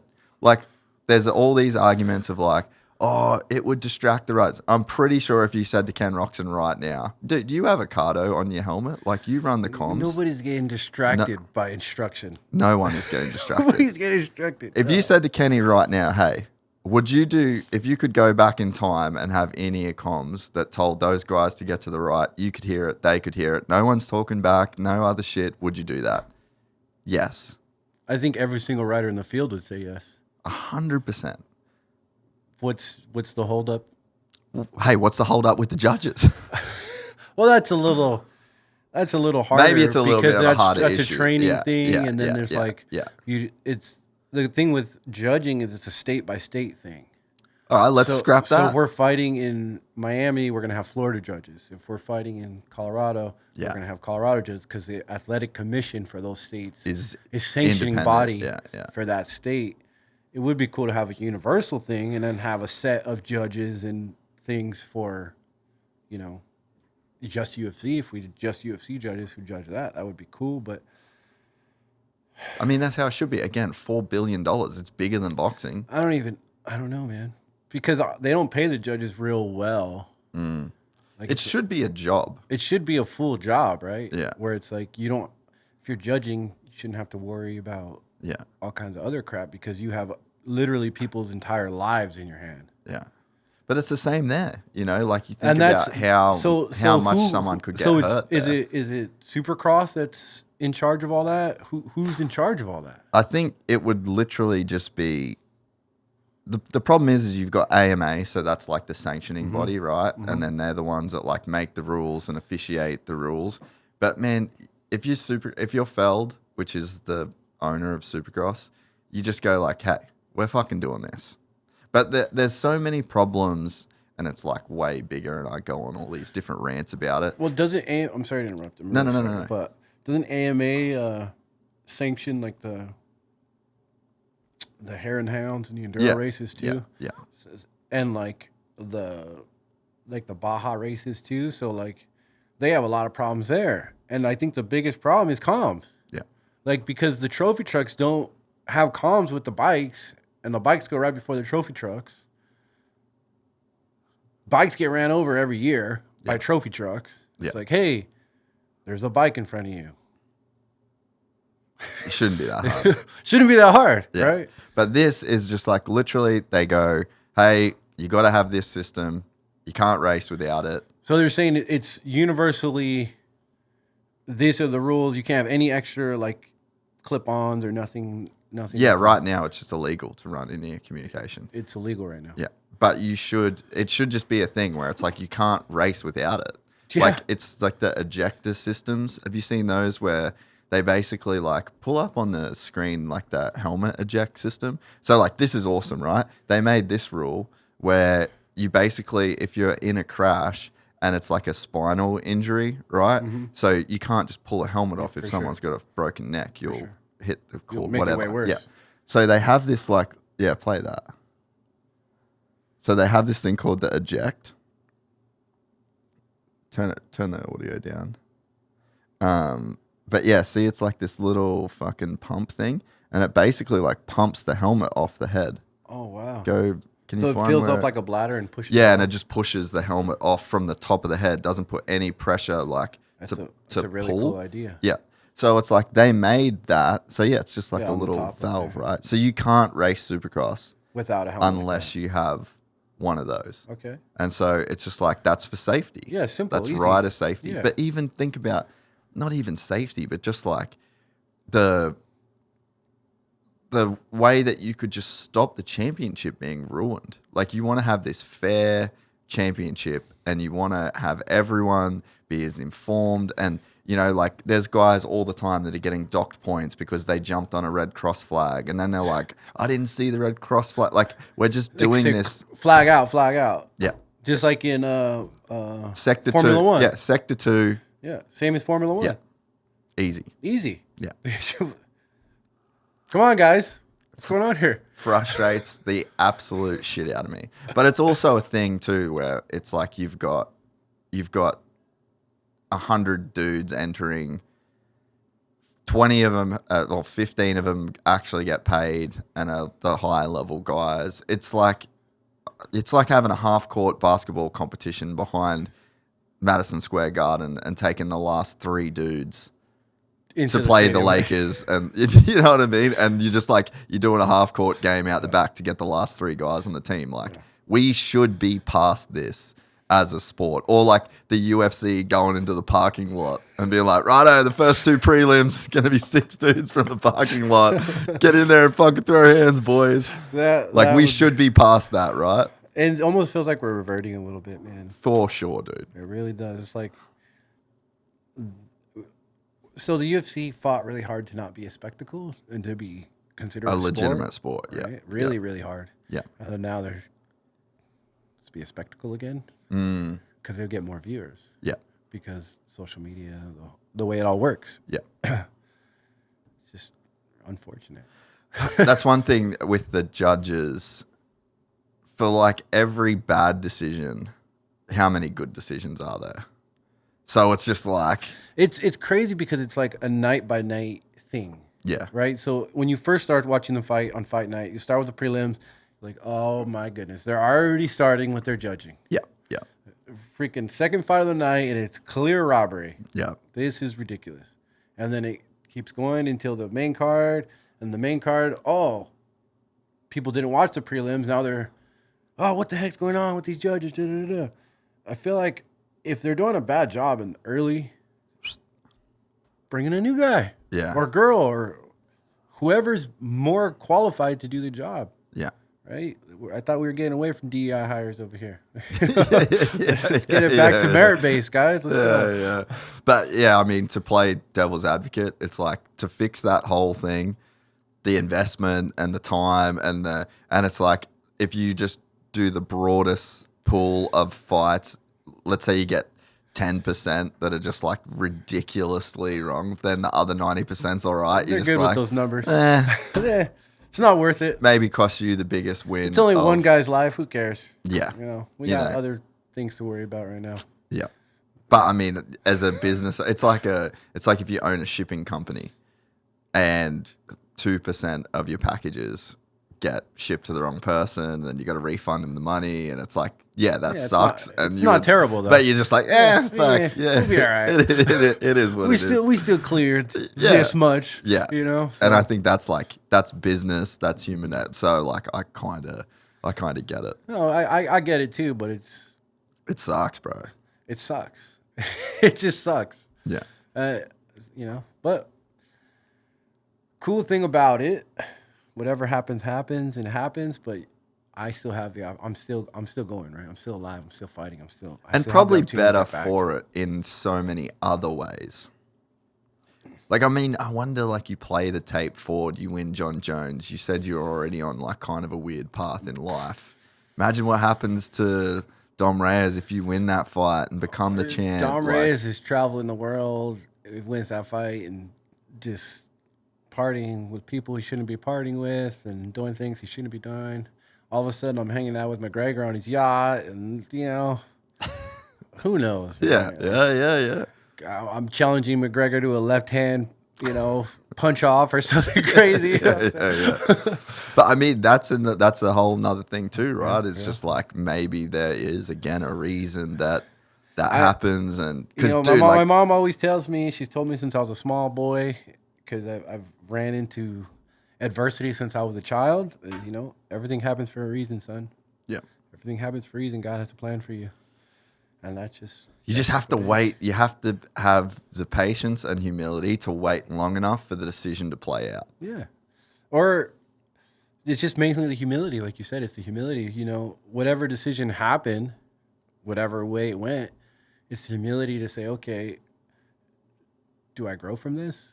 You know, whatever happened, but I can grow from this. I could become a better person instead of, oh, poor me, or this is bullshit. I'm going to fight and do all these things and then just let it eat me up, you know, for years instead of just, hey, it happened the way it was supposed to happen. Yeah. You know, now my story is even greater and I could, you know, inspire more people because I did go through the adversity. I did deal with all kinds of bullshit. I did almost die coming back, you know, so it's, I don't know. I'm not mad about it. Yeah. It is what it is. Like, I'm happy. There's nothing I want. Right? Yeah. It's like I have wants. Everything I need is taken care of. So it's not like, you know, it send me on this path of, you know, terrible. That's such a great place to be in life though, right? Where you don't want anything. That's so huge, bro. Yeah. Like, even you look at a guy like Connor. Still wants shit, man. The way that he's living, he still wants things. And it's like, you got everything, bro. And then some. Yeah, you won the game, dude, and you still want more shit. Yeah. Like, you should be able to see that that's like a problem. That's ego. That's when you're motivated by your ego your whole career. That's kind of what Jon was. Jon is motivated by his ego as well. What do you think about him now? About Jon? Yeah. I feel like he's trying to make a change? trying to make a change. Yeah. Which is good, you know? Yeah. Like, let's have you be a good person. Yeah. Like we've wanted you to be since the beginning when you were with Nike, when you were with Burger King, when you're with all these companies that you were the guy. You were Bones Jones. You were the guy that kids could look up to, you know, that I looked up to at that time. You know, you were champion when I was still in college, Jon. God, he was amazing. Right? And he was great. He's great. At that time before he started, becoming a shitty person and taking steroids. That's a big problem I have with him too, is you took steroids, dude. And that steroid thing goes back into the runt thing and not being good enough. And that's why he did it, you know, blah, blah, blah. That's what I gathered from it, at least. But yeah, you took steroids, man. Come on. What are you doing? Like, you had it all, but your own insecurities are making you make stupid decisions. Taking steroids, you know, drinking and driving, hitting a pregnant woman with your car, you know, shooting your gum off in the streets of downtown Albuquerque. Come on, man. So reckless. What are you doing, bro? Oh, fucking hell. But I think now he's, you know, trying to be the actually champion help that, people. Yeah. Right? Yeah, actually make a change for and you have the to better. be like okay with people making a change too. You know what I mean? Like, you definitely can't hold a person to all of their past, you know, if there is like a genuine, you know, you have to feel good about people like wanting to make a change. I think you the know? problem I have with Jon is I don't know if he's genuine about anything. Yeah. But it is good to see him trying to put himself in a positive light. Because whether he likes it or not, a lot of people look up to him. Yeah. You know, and it's like, at some point, Jon, you got to just be the champion that you're destined to be and make the world a better place, right? No matter everything you've done to try to avoid that responsibility, right? With great power comes great responsibility. He's done so much to try to avoid that responsibility of being a role model. Like almost like pushing back against it. Yes, it's almost felt like he's been pushing back against that because he didn't want the responsibility that goes with it. Right, so I'm going to go out and drink before the fight. I'm going to do these things. Because I'm no role model. I'm just me. Yeah. Right. But you've been there too long. You've. Yeah, you got to like. Whether you like it or not, you are a role accept model it. at this point. So you have to accept what the Lord has given you and the platform He's given you, and make the world a better place. Spread the love. Yeah. You know, stop being a hater. You know, stop. But I think the same about people with like fame, right? Like people that can't handle fame. Or even, you know, like you were sort of saying about the media before. It's like, hey, bro, you're a fucking professional athlete. Like, this is literally what comes with the territory. Like, you kind of have to accept that people are going to take your shit out of context. Like, you're now in a game and you need to play the game. You might not like the rules of the game, but you have to play You're right. the game, you know? And But, I feel but like... a cool thing about this game, the fighting game, is kind of like my access is limited. Yeah. And like I can create my own narrative. For sure. Right. I don't have to like NFL and all that. It's all the narrative they create about you. As a fighter, we create our own narratives. And then with social media and everything, we have the power to control the narrative, right? Not only create it, but control it at the same time where, yeah. I mean, that's just really what it is. Yeah. But I understand it is the game, and I know... Yeah, you just have to know the game you're in, right? And you just got to know what you're dealing with. Yeah, and I think it's the same as like you see people that they get famous and then they begrudge the fame and the things that come with it, and it's like, motherfucker, you knew you were trying to get famous. Well, there's a lot of fighters I know that really do not like talking to fans or getting recognized in public, and I'm like, how could you? But they appreciate you for the hard work and everything you're doing. Like, these fans are awesome, you know. They appreciate the blood you're spilling for them. Yeah. Right? They appreciate your will and your fortitude. It's okay to take a picture with them. Right? You don't have to be like, oh man, there's fans over there. They recognize me. Let's get out of here. Like, yeah, but there's people that think that they should be like mutually exclusive, where it's like, I want to be able to just be the best in the world. I'm the best. I just want to know I'm the baddest motherfucker. I don't want to deal with any of that. And it's like, okay, well, you can't want this without this. Yeah. You can't get here without getting there too. They're two sides of the same coin. And if you actually want this, you have to accept the things that come with it. Yes. And it's like, and if you've walked towards that, and if you walk towards the light, like, you know, like, you've accepted this. Mm-hmm. If you didn't want this, don't do it. You know, and it's like that. It's a hard thing, I think, for people to accept. You know, you're right, especially with fame, because it can be a lot. But I think a lot of fighters don't want to be famous. They never wanted to be famous. They just want to be the best fighter. Yeah, you know, me, I never wanted to be famous. I just wanted to be rich. Right? Yeah. All in college, and you want to get the best job that's going to get you the most amount of money, right? That's the game. And I saw fighting as unlimited earning potential. Yeah. Right? Super high ceiling. After the NFL dream fell through, it was like, okay, well, I could go into the tech field because I have a degree in information systems, you know, and make some pretty great money. And I was doing that for a little bit, and like my soul was dying. I was sitting behind the desk, you know, troubleshooting, fixing computers, and doing what I got to do. And I'm just like, dude, I'm dying here, man. Like, I have this fire in my heart, and I'm just sitting here behind a desk, man. Like, I'm all these gifts that God gave me, and I'm just wasting them. And that's when I started fighting. So gnarly, dude, that you did like the stages of your life that you've had, and like how quickly you've been able to adapt to the new thing that you came into, you know? Like, when was the first time you ever walked into a gym? Was it like 2014 or 2015 or something? 2013. 2013. Yeah, right when I graduated college. Because I didn't get, well, not right when I went, so like did the 11 thing. It was ago. right after the draft. Yeah. And then I was like, well, this is over and I'm depressed, so I need to do something. So what's like, if you don't get drafted, what's the pathway forward? Like, could you have still like tried to make it in the NFL? So you don't get drafted, and then there's like CFL, Canadian Football League. They were very interested in me, but I was like, yeah, it's kind of like NFL or bust for me. Yeah. And then like you could go try out for an NFL team, but that's pretty hard to do and get, really. And then because you're a safety, right? I'm a safety. Yeah, I was a safety. Yeah. But I went to a small school, so it's hard. Hard to get drafted from there. If you're a guy looking at a sheet, all right, this guy's from USC. Yeah, he was second string, but he had some good plays. This guy went to Oregon. He was okay. This guy went to Stony Brook, All-American, but where the fuck is Stony Brook? you got this guy.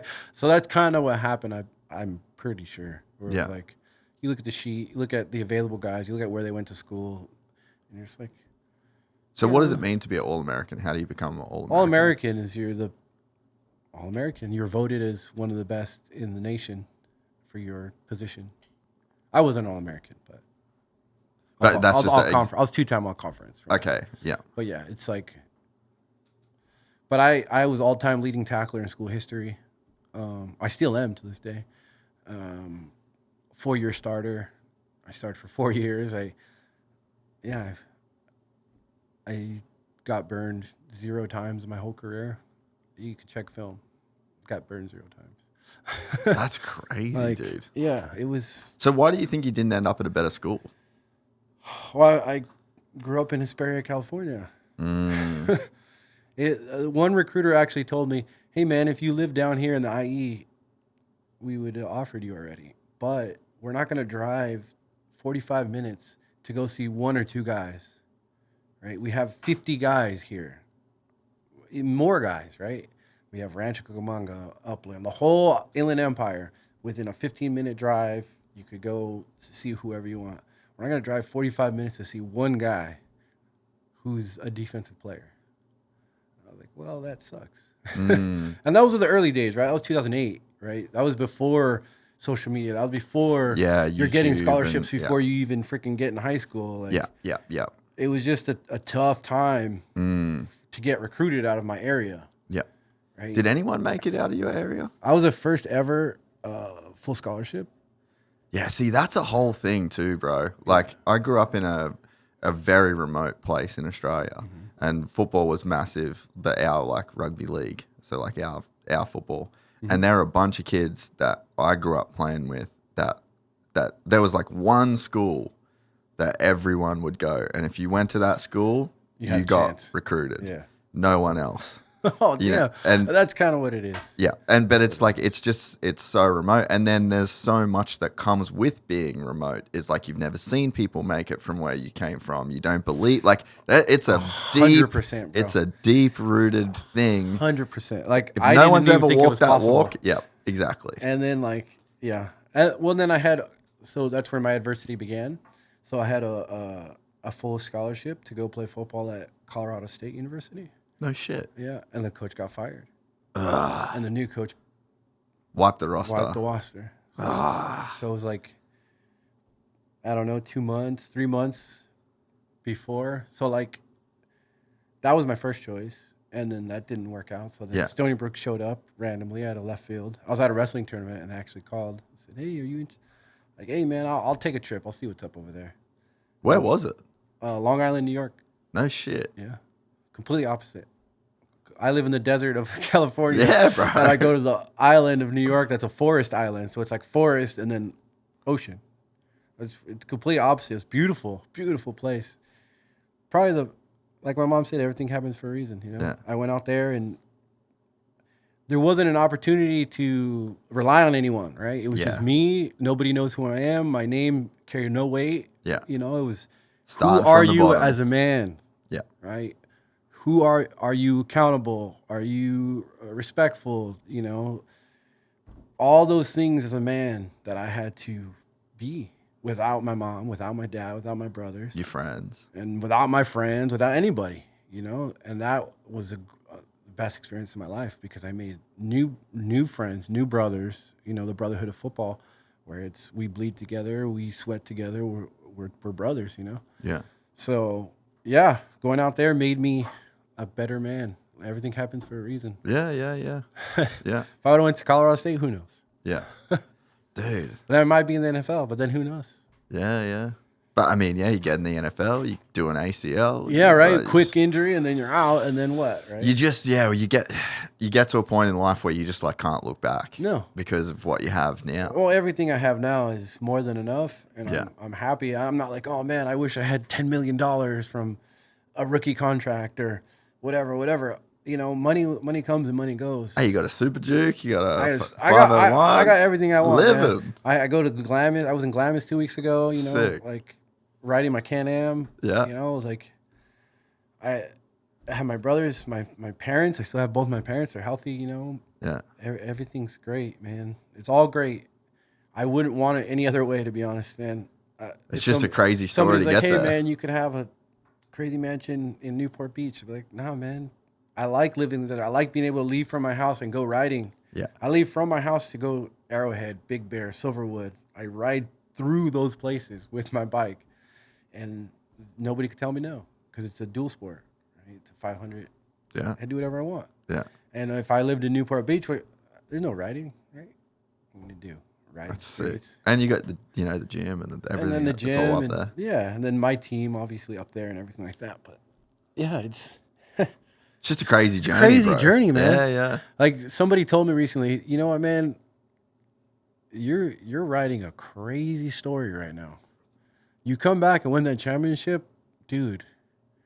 Your story's gonna be told all over the world. I'm like, well, if it could help some people, if it could help people and make it a better world, then that's awesome. But I'm just focused on what I'm doing now, and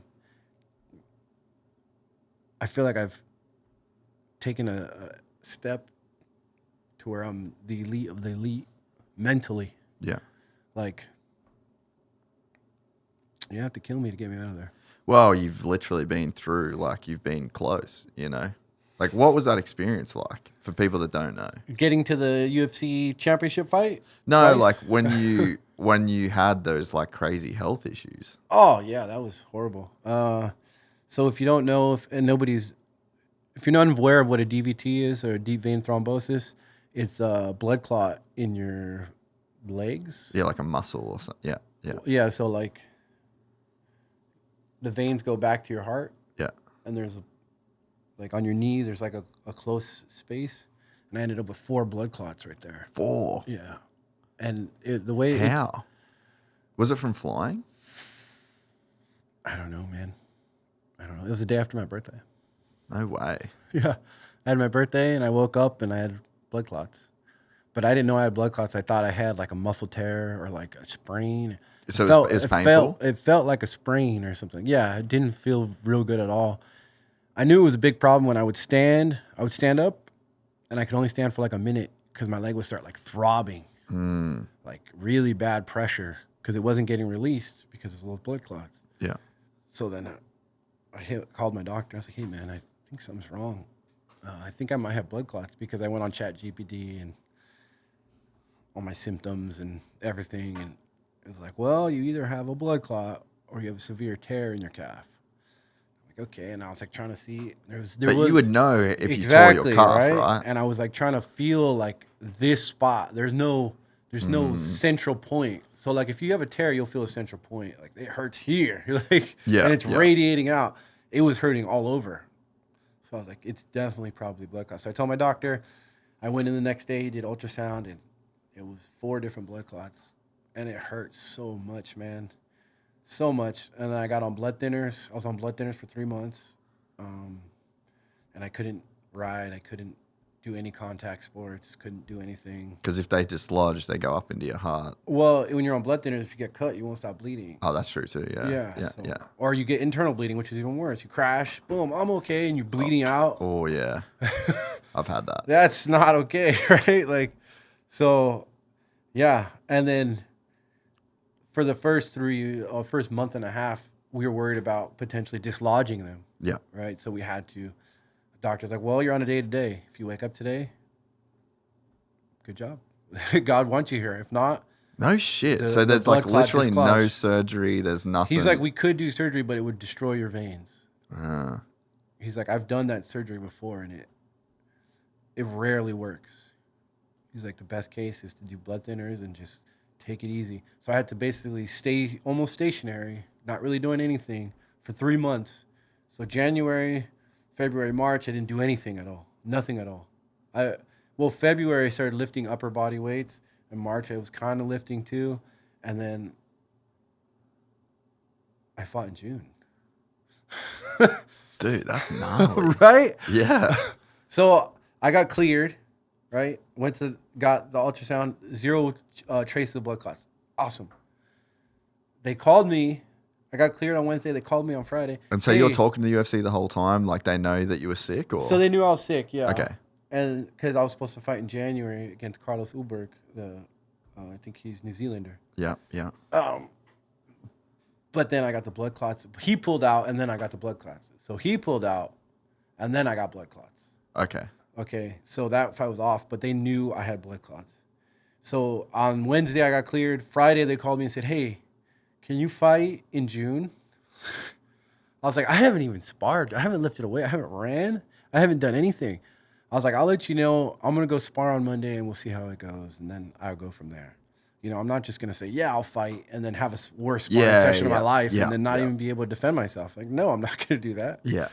So I was like, okay, tentative, yes. And then I went to sparring, and it was kind of slow, but it was good. It was good. My reactions were still there. I was still making good decisions and everything. I'm like, all right, I could do this. And sometimes time off, I find, can actually help. Usually makes you better. Yeah. In my instance, but this was like nothing. Yeah. That's probably a very extreme case. It's very extreme. Yeah. And then, so March, January, February, March. So April, I started training. May, I was April, May, and then I fought June 8th. So I only had 2 month camp from 0 and deep vein thrombosis. And then I TKO'd him in the first round, Dustin Jacoby. Yeah. Who was a kickboxer. Yeah. Really very good kickboxer. Yeah. And yeah, that was the beginning. Start of the comeback. Yeah. And then I fought Anthony, and you know, I don't think many people are giving him enough credit for that first round too. He looked really, really good in the first round. Fuck, man, I was heartbreaking to watch. That must have been a very hard fight for you as well. It was hard in the fact that I didn't know what to expect. Right, you have a wounded animal.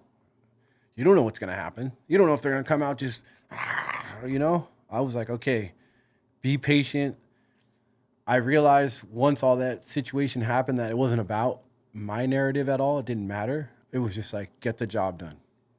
I'm here to get the job done. Get the job done. That's it. I don't need to worry about his narrative and what's going on and all the stuff he has going on in his life. We all have a lot going on in our lives. His is direct right now. But I need to be very careful with this guy because he's fighting emotional, and emotional fighting usually means fighting harder and throwing harder punches and doing more than you can do. Yeah, there's an extra percentile on everything because it's coming from a different because it's place. coming from here instead of here. Yeah. And he was throwing a lot harder. He was sharper than he's been in a long time. He was better than he's been in about 3 years on that fight in the first round. And then the second round, obviously, we seen what happened, but he was really good in the first round. But that all got discounted because of what you was did. Surrounding the fight and what I did to him. Yeah. Like, oh, he was out. I'm like, no, he was fighting really well in the first round. The second round, I know people think, oh, why didn't he just let go of the leg? Because he couldn't. I was pushing my leg into his chest. Yeah. So when he's holding it and then he lets go and it's still kind of there. What position was that in? It was a single leg standing. Okay, yeah. And he was holding it. Yeah. And I elbowed him and hurt him. Yeah. Right? Yeah. And then, but once I hurt him, I was hopping my knee. I stayed on one foot and I was pushing my knee into his chest. Yeah. To kind of keep him off balance. So it looked like he was still holding onto the leg, but he wasn't. I was leveraging him with my leg. Yeah. So, like, people are like, oh, I don't know why Anthony's holding on a leg. What an idiot. Like, people were just brutal on him. Yeah. You know, but it was like, you don't know what I was doing to him and forcing him to do. Yeah. You could easily say, oh, just get up, Anthony. You think if that was an option? You think if he could have got up, he would have? Yeah. He couldn't get up. Every time he tried, I would stop hitting him and then control his body and control him. And then as soon as I would feel him stop fighting that, I would start punching him. Yeah. So it was like my whole performance kind of got discounted a little bit because of the surrounding stuff. But which is probably fine. It's fine because I won. In the long run. Bottom line, I won. But I mean, if people are discounting that performance and then maybe your next opponent discounts that performance, like that can only kind of play into your favor, right? Well, my next opponent's a dog. Full dog. Like, I don't think he's discounting anything. This guy, very similar to myself. Same, almost the exact same dimensions, same reach, same height, all that. Fights extremely hard and is always looking for a finish. I'm just better. So I'm better at striking and I'm better at grappling by a margin that matters. But he's really good at putting it together. So he's really good at MMA, like strike to takedown, and then control, then submissions on the ground. And he's just a high motor, so he just keeps going and stays in your face and forces the action. So yeah, that's what I'm in store. That's what I got coming up, and a very excited fight coming up. When is that? April 12th. April 12th. What card is it on? Whereabouts is it? It's UFC Miami. Miami. I think it's 314. Might need to go to Miami. Who else? Can you pull that up? UFC 314. Might need to go to that card. I wanted to come to your last fight. I can't remember what I had on though.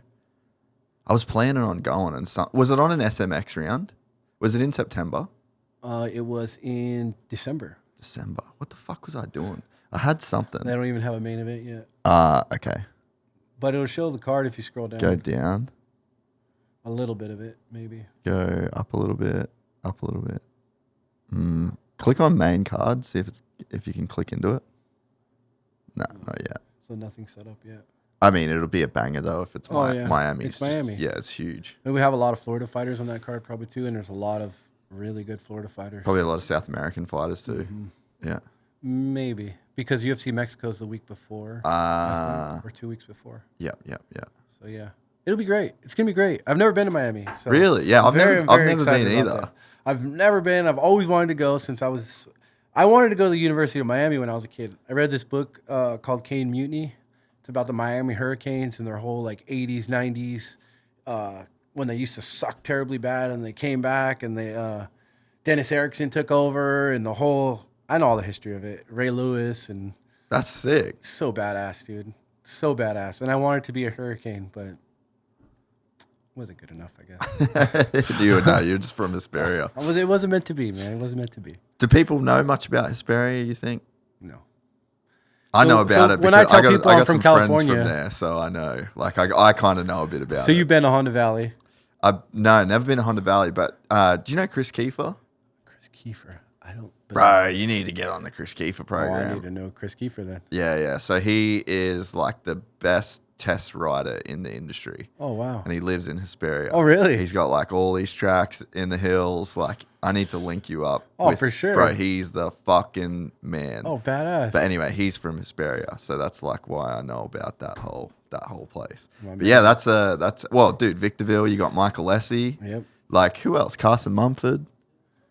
That's a big moto community is from there in the pro ranks, you know. I didn't know that. Nah, bro. Did you know that Michael Lessie was fucking Victorville, babe? I didn't know Lessie was from Victorville. That's crazy. Yeah. Oh, There's a ton of dudes from that. So that's why I know about it. No one else knows about that place, dude. Yeah, nobody knows about it. It's a tough area, man. Fuck yeah. It's a tough area. That's why wrestling, we're really, really good at wrestling. I didn't know that. So like our state, in the state, when I went my senior year, we went to the state tournament. I think we came in 14th.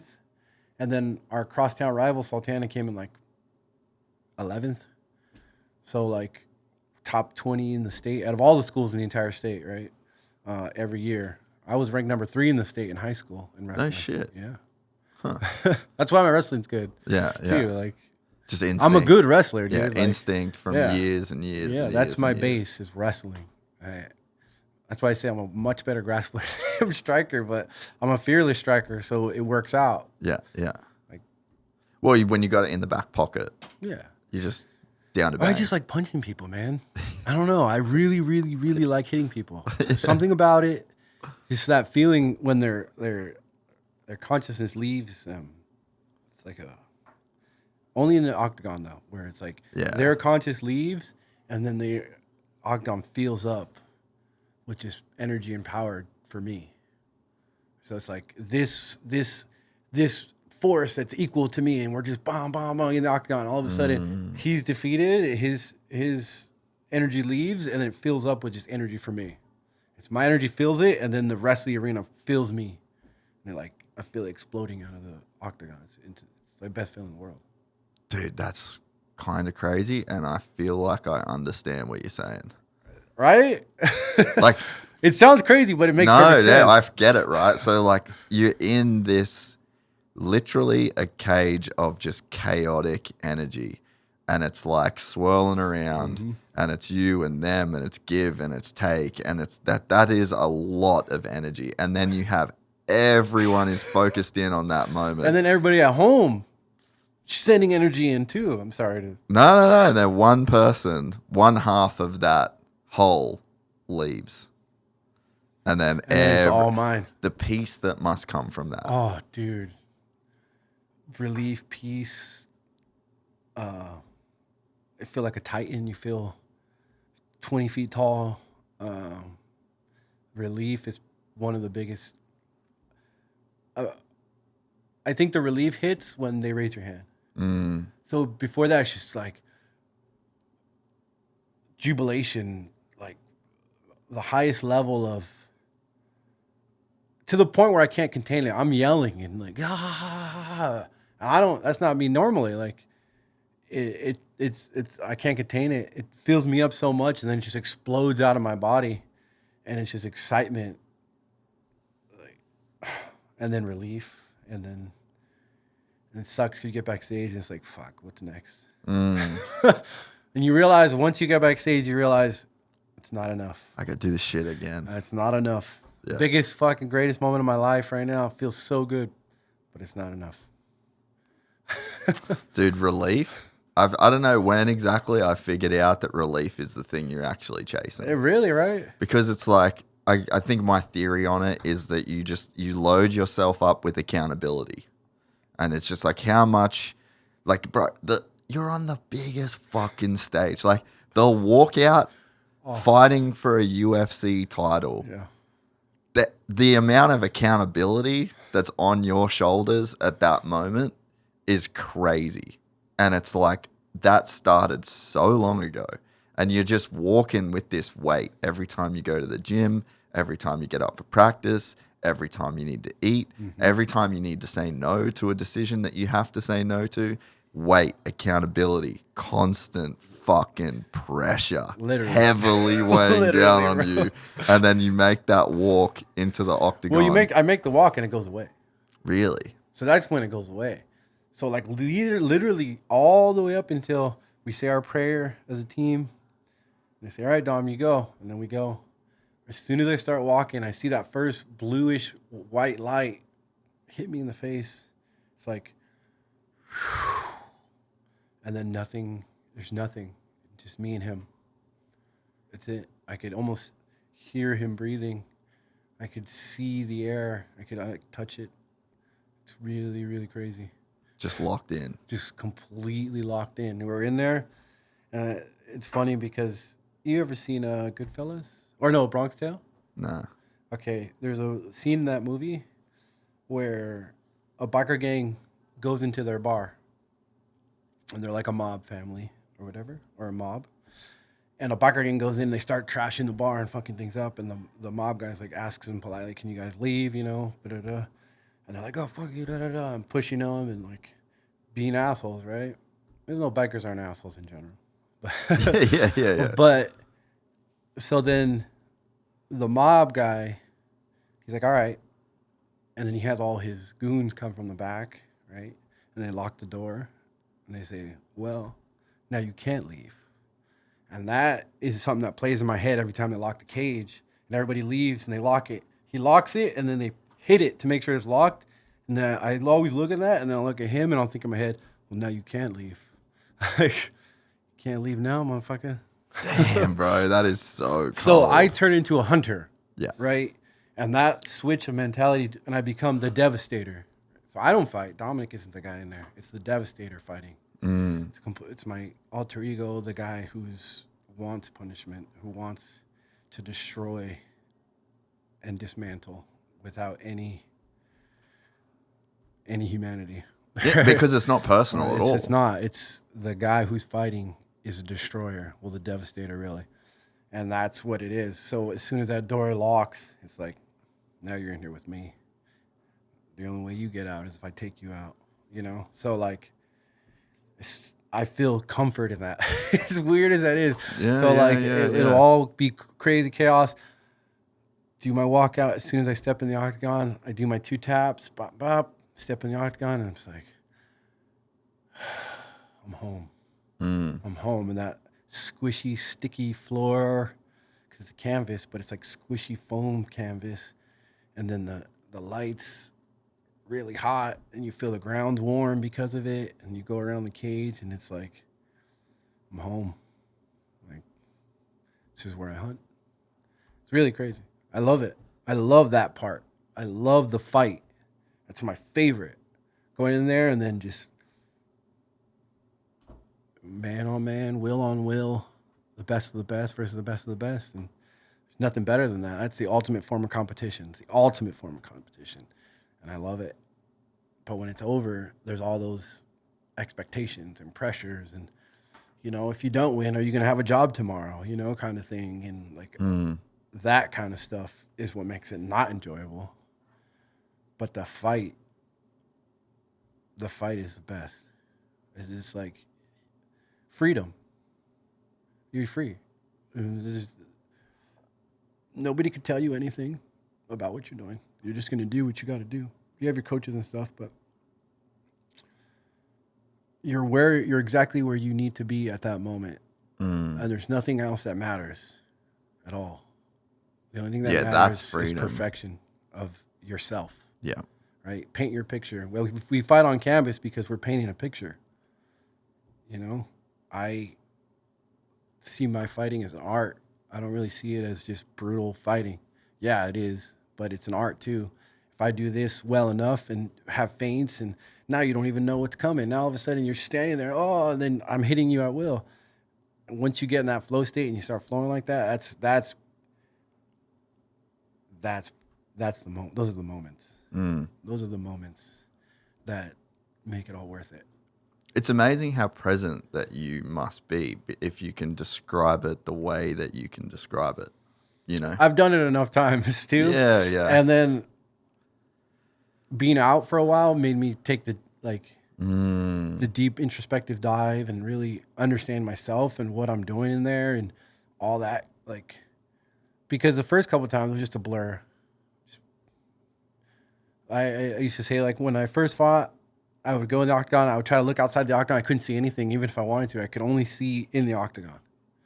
I'd be looking, I'd try to look outside at the crowd. I couldn't see anything. And then as the more fights I got, the more clear people's faces got outside of the octagon, which is kind of crazy. And then now, no, I could understand that. Now it's just like I could turn it on and off. Right? When he's walking in, I'll look around with the crowd and see some faces and try to find my family a little bit. And then as soon as he comes back in the octagon, it's just like, yeah. And then it's all like, just lights, man. We're dancing in the stars. Like, that's the only way I could describe it. And what's it like before? I mean, in the locker room?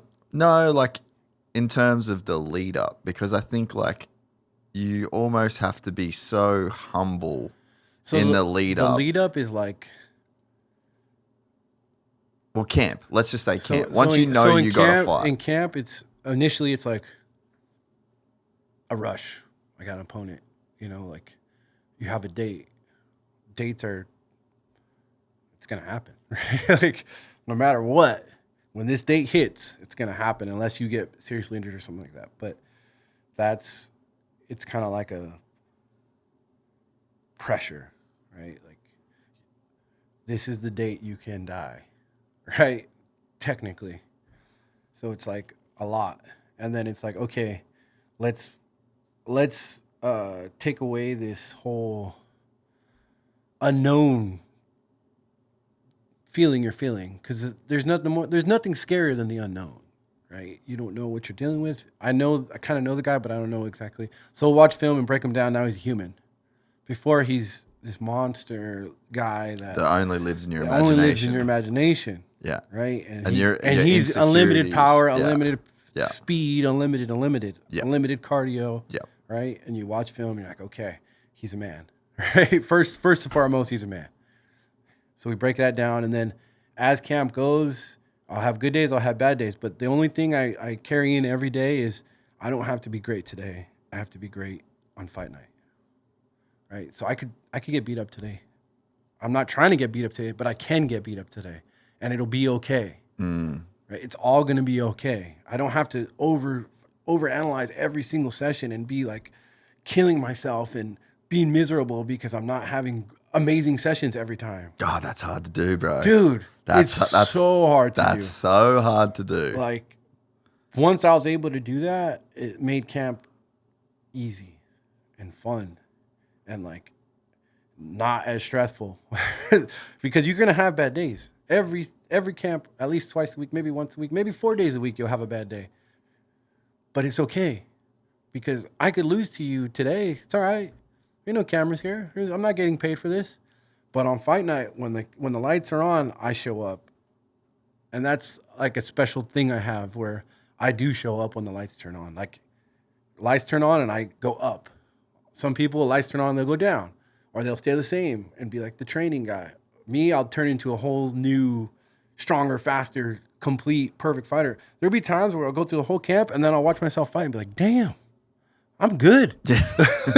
I didn't think I was that good. Man, that was amazing. I did that. Oh, shoot. Look how fast I am. Look at that counter. Oh, dang. Yeah. But because in camp, you don't really see it that much because I'm not going 100%, right? I'm going. Because you need the extra thing to bring it out of you. Yes. Yeah. You need that game day. You need that. I've always understood that game day is not the same as practice. A lot people don't understand that, and they'll go to practice and because go that's your ham. ego, dude. That's the ego is when you can't separate the two. You got to win every day, all the time. You know, I've been like that where I've been training, and it's like I'll go home fucking pissed. Ruin your whole night. Doesn't matter. You know what I mean? Nothing yeah. riding on this shit. Yeah. Can't let it go. Yeah. I remember I got submitted by a dude who was a little fucking Tasmanian devil, fucking 4-stripe white belt on steroids that fucking watched all 8 hours of the Gordon Ryan back DVD, and he fucking choked me, and I wanted to kill myself, dude. I was so fucking pissed. Doesn't matter. So hard to be humble through all of it. But you don't have the actual outlet, though, right? So, like, if I didn't actually go out there and actually put it all on the line, I would be the same way, right? Because I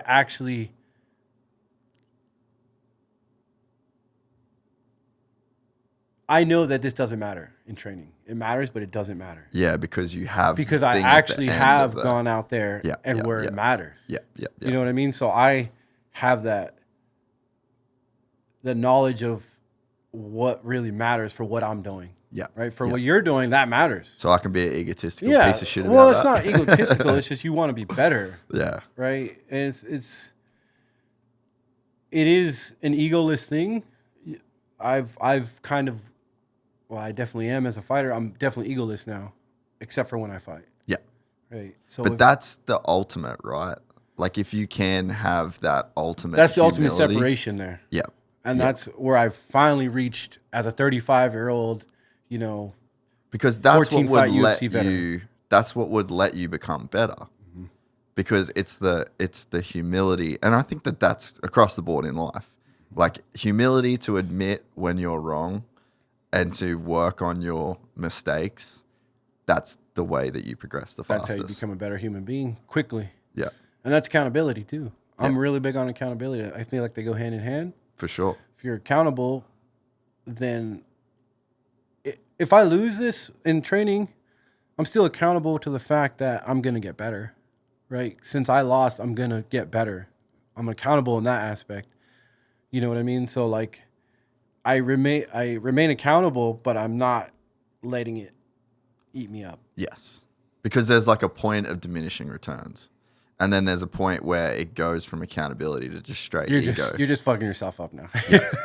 Yeah. You got to stop, buddy. Yeah. No, yeah, and the ego, I've been egoless almost my whole career as a fighter because I came in, you know, so far behind the eight ball. So far behind. And I was like super good DB safety, right? Freaking king of the campus, team captain, the man, walking around having a good time. Now I'm literally at the very bottom of the totem pole in martial arts. That was probably the biggest reality check, ego check I've ever had, where it was like, I'm this dude, you know, four-year starter in college, like kicking ass, you know, playoffs, blah blah blah, and then now like I can't even throw a jab properly. Like I don't know how to throw a two properly. Like all these things that I can't even do that are basic movements that I literally don't know how to do. So then I had to just remove me and then just start technique, doing it all right, do it right every day, rep, until I could get better at it, and then I'm better. But it all stays egoless. That's kind of an issue I have with other fighters because I don't care about little stupid shit. You know what I mean? Yeah, yeah. Like training, like Yeah. I'm okay losing in training. Obviously, I'm not gonna get knocked out. I'm not. You're not gonna fucking knock me out in training. If you try to knock me out in training, we're not training. Yeah. Like, yeah. that's not gonna happen. I'm not gonna go with the guy that's trying to knock me out. That's just makes no sense.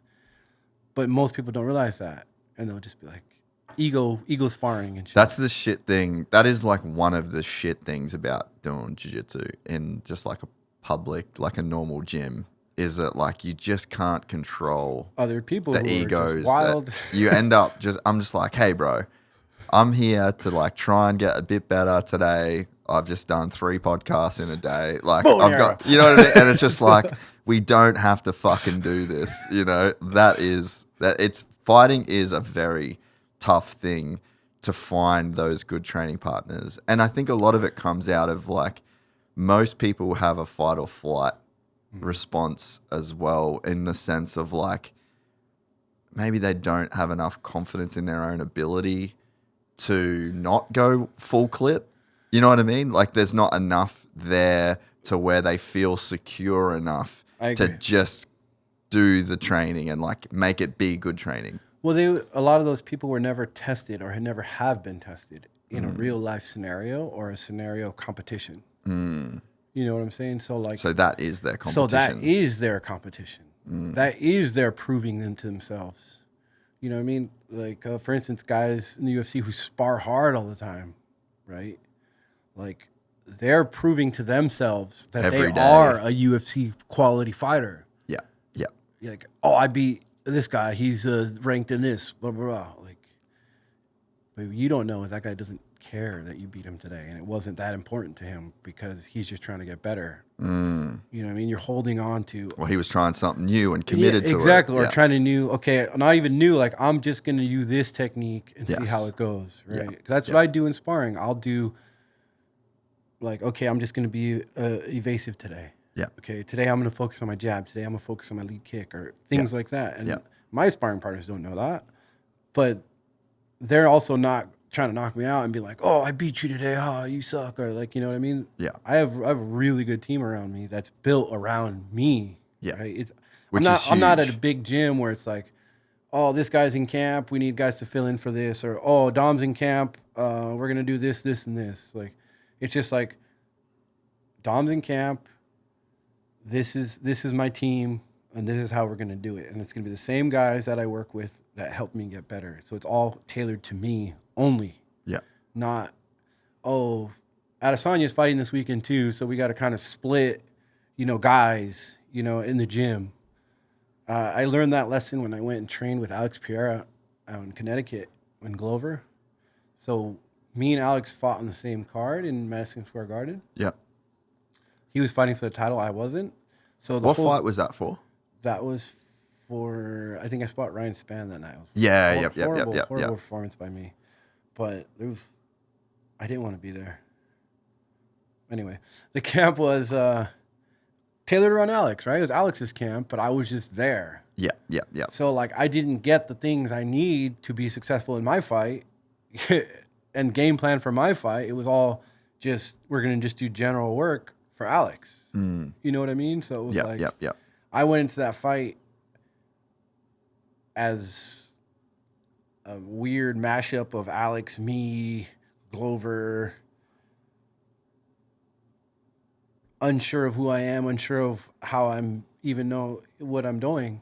You know, I was just out there. Just not ready. Not ready. Yeah. And I wasn't myself. I didn't have confidence in my abilities because we weren't going over my abilities, right? Yeah. Hey, Dom, if you do this, this, and this, you'll be okay. Or we're going to stay on this angle. We're going to only throw these strikes or whatever. Game plan. We didn't game plan for that fight. Yeah. So that's what happened. So that was like one of those lessons, right? Those hard lessons that I had to learn. Along That my you can journey. only learn the hard way. You can only learn the hard way, right? Yeah. I have this skill for learning things the hard way. So I learned the hard way that I know I need to be home with my team that is built around me. Yeah. You know, I get much better work than working with my guys who aren't in the UFC, who aren't professional fighters, you know, than I do with guys who are in the UFC and are actively fighting. Why? Because those guys are just trying to be the best version of themselves. Yeah. Right? Yeah. And just fighting me and trying to beat me. Yeah. Versus my guys are the best version of whoever I'm fighting. Yeah. Right? So they won't be themselves. They have no self. Their self is Nikita Krylov. Their self is Anthony Smith. Their self is Jon Jones. Right?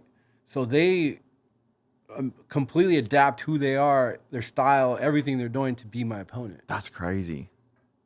It's like in football we had scout team. Without the scout reps, how are you going to do well in the game? You don't even know what's coming. You don't know what's going on. You don't even know where to go. Yeah. Right? Yeah. It's literally scout reps from football. I took the scout reps and filming from football and Like adapted it. When you play in the Super Bowl, you know that they are going at 1 Based yard. on this split. At 1 yard, they are going to do this play. Like this is what Philly does. This is what you have to. Yeah. Exactly. Yeah. And if they line up like this in this formation, then this is the two patterns they could run out of here. If they do this, then it's going to be a run to here. Kind of the same exact thing. Yeah. Where I see the looks exactly how they're going to come at me. Yeah. So my partners are moving exactly like these guys I'm fighting, and it's amazing, man. They're selfless. They're tremendous human beings. Yeah, that's incredible. Dude, it's awesome. And they all work regular jobs. They all have their families. They all have full families, and I kind of spread it out so that they don't have to feel burdened, you know, or like working with me too much. Or so I'll be like, okay, you guys on Monday, and then I'll do all these other things, and then on Friday when we spar, I'll go with these guys. You know what I mean? Give those other guys a break. Yeah. And it works great, man. And they're good people, and I'm happy. That's awesome. So when you first started in 2013, 2014, 2013. was there ambition to be a pro fighter? You were like, okay, the NFL thing's done. So you as did soon as I started, you did the IT shit, It was just or it was just an outlet. It was just an outlet for to help with my depression on the whole situation. And then So you I got started pretty learning depressed after the jiu-jitsu. draft? Oh, super depressed. So it was like, what now? Yeah, your whole life's Like, led my up whole to that, life. right? And you were good enough. And I was good enough. And it was like, what now? Yeah. I honestly, they should have taken me and maybe a hybrid outside linebacker. I would have. They have those now. At the time, they didn't have them. Now they have them. Yeah. I was like 5 years too early for my, or whatever. Anyway, so I was depressed because of that. So then I started training jiu-jitsu and boxing, and I was like, wow, this is really fun. Yeah. Like, this is really fun. Like learning the jiu-jitsu, learning all the different techniques, learning how to throw punches. And then like I started doing it, and I was getting good really fast. And then I was like, you know what? I want to try this. I'm going to have an amateur fight. And I had an amateur fight, and I finished the guy in like 20 seconds or something like that. What with? I think it was just TKO'd him. Yeah. Just putting hands on him. And then I fought 4 more times after that, all first round knockouts. And then I went pro. Who helped you through that process? It was my brother. So my Okay. brother Alex is in UFC as well. Yeah.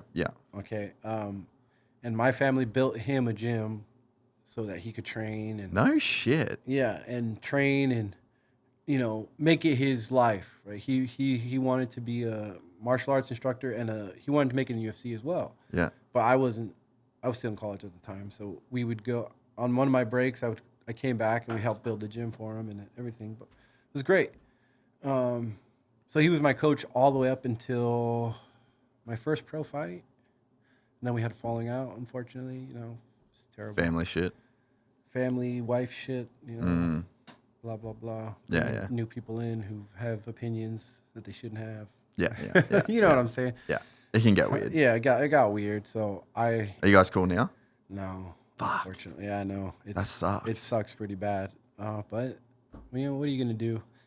Time heals. So like my first pro fight, he didn't corner me. He didn't go to the fight. It was in Indiana. I had a title fight, and he didn't get on the plane. So he left me out to dry Yeah.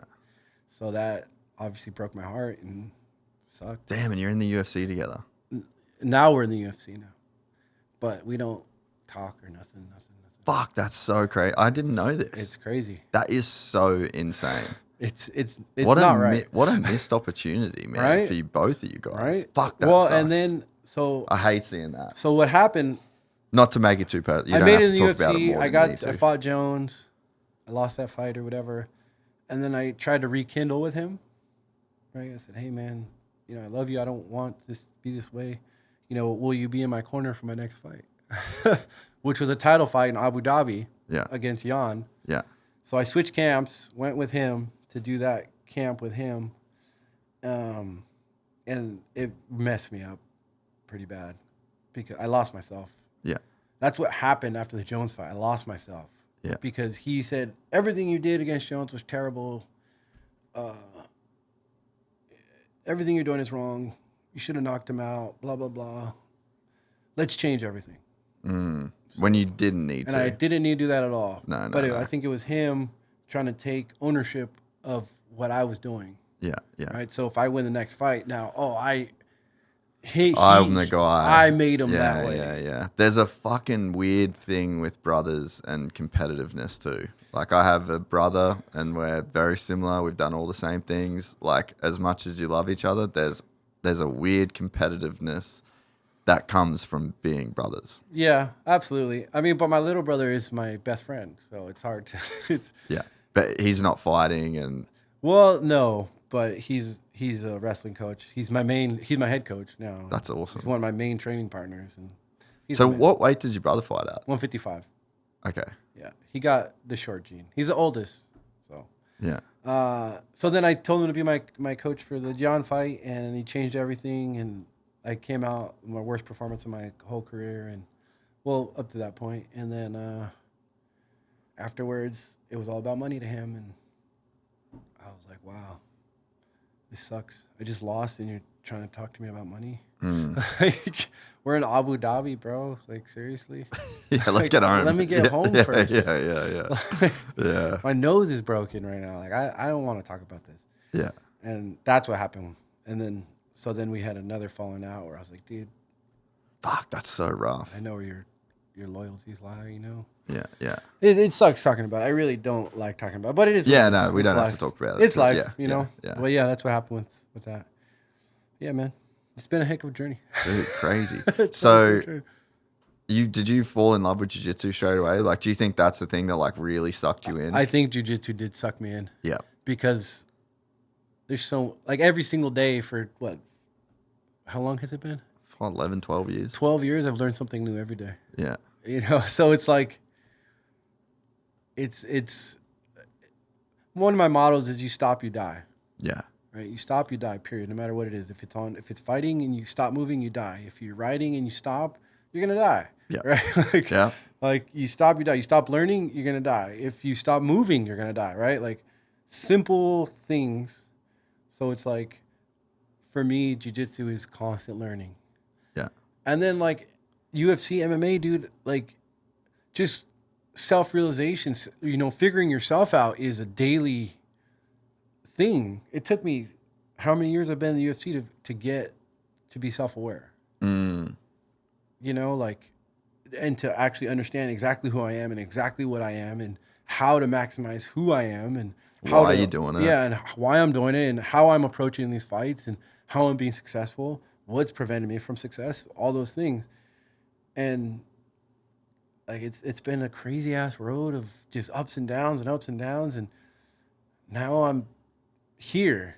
I'm not here. I'm here. Yeah. Right? Yeah. So like Kid Cudi came out with the song Unfuckwithable. Mm. And that's how you where I'm feel. at. Yeah. Yeah. You can't fuck with me. I'm not. There's nothing anyone could say or do to me that's gonna affect me. Yeah. Right? I'm my own boss. I'm my own. If I don't do what I'm supposed to do, I'm gonna pay for it. Yeah. Yeah. Right? That's the best accountability. Is like if you don't do it, you're gonna get hurt. Like Yeah. literally. Yeah. So it's simple now. It's just simple, and it's just the hard part is just managing other people right now. Yeah. And then managing my own emotions in terms of like try not to get too high or too low, because you know how that goes. Yeah. And yeah, it's really easy to do it when you're grateful. Yeah. So like that's been my positive emotion that I've been harboring. Yeah. Is gratefulness since last January when I almost passed away from the. Now I'm just grateful, not only grateful to be alive. I get to fight in the UFC. You know, the greatest fighting organization on earth. I get that opportunity to do that still. I don't see it as a right. I see it as an opportunity, and I get to do this. Mm. It's not like, oh, you have to fight or you have. No, I get to do all these things, and if I don't want to do it, then don't do it. You know. Yeah. But I love doing it, and I get to inspire people. I get to come on podcasts. You know, I get to do all kinds of cool things. I get to ride my motorcycle kind of whenever I want, for the most part. If I'm not training, right? Yeah, yeah. So it's like, it's good. It's all good. So what's the road back to a title, you think? So I beat this guy, and then one more, and then a title. You reckon? I want to rematch Yuri. Yeah. So I want to fight this guy, rematch Yuri, have a amazing, badass, sick fight again. You know, earn it, and then everybody's gonna be like, I beat Jerry. There will be nobody could tell me no. Yeah. Right? The whole world will want to see me fight Alex or whoever the champ is at the time, if it's Uncle Ev or Alex or whoever, right? Yeah. It's a comeback story. What's better than a comeback story when you went all the way down to the bottom? Yeah, when you were way at the bottom. All the way to the top to all the way to the bottom. And then they're like throwing dirt on me. Like, he's dead. yeah. Start reading your rights to that. Yeah. But yeah, that's the path to the title. So 2 more. How was the experience training with Alex? It was awesome. Alex is a very unique individual. He seems fucking awesome. He's a good dude, man. Yeah. He's a good guy. His kickboxing is just next level. It's crazy. It's crazy how he sees the game. How so? Because it's so slow and simple for him. He slows it all down. Like it's all just I only have to do this. I don't have to do all that. And when I do this, I'm gonna vary it just enough for you to not get a beat on it. It's very nuanced, extremely high level. Like a perfect circle. Yeah. So simple. Yeah, so simple. So hard to draw. Complex. Yeah. All right. And it seems on the outside it seems like, oh yeah, it should be easy. He doesn't move, blah blah blah. But it's tough. It's tough to fight Alex. It's like fighting a poisonous snake. If he touches you, that's it. Have you felt the power? Like in no, sparring we and didn't. training? You didn't get the spar? No, we sparred many times. Okay. But we're both similar in that we're not ego-driven and we're Very not trying to prove things. while Yeah, we're sparring. both very respectful. We're not trying to prove things to outsiders. Yeah. We're just trying to get good work in. Yeah. Right. So like at the time, I was imitating Israel for him. Okay. Because he was fighting Izzy. That's when he knocked out Izzy. Yeah. So yeah, I was imitating Israel when we would spar, or if it was my sparring rounds, he would kind of like try to be Span a little bit, but he's not that good at imitating people because He's the best at being. Chama. Yeah. Peloton, right? Hands of stone. He's Yeah. Peloton in all aspect of the word, but he's very focused. It was cool to see his focus and his like. It's like a clock that just consistent, a consistent clock. It's always just doing what it needs to do. Always doing what he needs to do. And I took that away from him. You know, I took that when I came back home, that mentality. And then Glover we just sit down and talk about life and being appreciative and gratefulness. And Yeah, he seems like an amazing person. he's a really good human, man. Glover's a good dude. He helped really helped me not worry about the outcome so much. Like, dude, just go out there. Do you love this? Do you want to do this? Like, yeah, man, I do. He's like, well, then don't put pressure on yourself. Just enjoy it. Just enjoy it. You get to be alive. You get to see the birds. You get to see the bees. Enjoy it.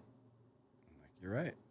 And that helped me get my gratitude. And then I went home, and then I got the blood clots, and that was like even more of a... That was almost like a test of the lesson. What'd you learn? Yeah. What'd you learn? Did you actually learn this shit? You gonna pretend like you learned, or you actually learned? Like, Yeah. I learned, man. Yeah. So, but yeah, Alex, he's a good dude, man. I really like Alex. I really don't want to fight Alex, not because of the fighting, you know, But I'm because scared you're or whatever, fighting because he's him my as a friend. person. Yeah. It's like one of those things where it's like, man, I'd rather not fight my friend for sure. But if that's if that's what we got to do, then that's what we got to do, you know? But we'll see. Yeah. Yeah, that's a wild thing that you are faced with in your sport. Because I'm trying to hurt my opponents. Yeah, Right? Friend dude, or not. for real. Like, you're step in there- executing a technique, Exactly. and if you execute it correctly, they get Well, fucking it's hurt. executing the technique with intent. Yeah. In a fight, it's all intent too. Like, I'm trying to hurt you. I'm not just trying to hit you or land punches. I'm trying to hurt you. You know what I'm saying? So it's the intent. A lot of fighters don't punch with intent. A lot of fighters just punch. Punch. Hopefully it lands. I'm trying to break your nose. I'm trying to hurt you. You know what I mean? And I don't want to feel like that against a friend. You know? How do you rationalize that? I haven't yet. Obviously, it's all business, but Yeah. like, Yeah. I don't know. Because like I said, when the Devastator comes out, and it's just bad thoughts, bad, like hurt, destroy, burn this house down, kind of. You know what I mean? Like, Yeah. take everything and give nothing. I don't want to feel that way towards a friend. Yeah. You know, because I'm fiercely loyal. I'm also fiercely competitive. So it's definitely a situation that I hope we can work out a little better. Yeah. I don't want him to lose to Ankalev, but It'll make your life it would easier. make my life easier. Yeah. Sure. Fuck, that's a pretty wild fight, eh? That's a good one. But man, Alex is just what a person. What a person. What he's gone through and everything, dude. And then his personal life too, with his wife or his girlfriend that was married. He got a fiance and she was married in Germany recently. No. Remember that German girl he was with? I That was didn't. always around with him? I didn't remember. No, like I didn't pay attention. Yeah, like maybe like in the last year this happened. No. Yeah, so he made her his fiance, and then she was married in Germany the whole time. No. The fuck? Bro. That's not cool at all, dude. What? No. Oh, that poor guy. But he was champ at the time and everything. Obviously, you know. Yeah. Hopefully, you know, he's good now and he's got. Yeah. But it's just one of those things, like, the fucking world don't care nothing about who you are, what you like. Nah. No one care, dude. Like, Fighters just have like the craziest life and story too, because like it self-selects for just the craziest shit. You know, It really like does. you just don't find these normal people that are willing to become the Devastator. well, when you I know? first came in, I felt like my story was like normal and regular. My parents, both parents are there. I was never, you know, was on the streets on drugs, and I've never had one street fight in my whole life. Really? Believe that? No shit. Like, never had a street fight. Like, just none of that. And In Hesperia? in Hesperia. Well, I was always in sports. My parents were very scared of us joining gangs Yeah.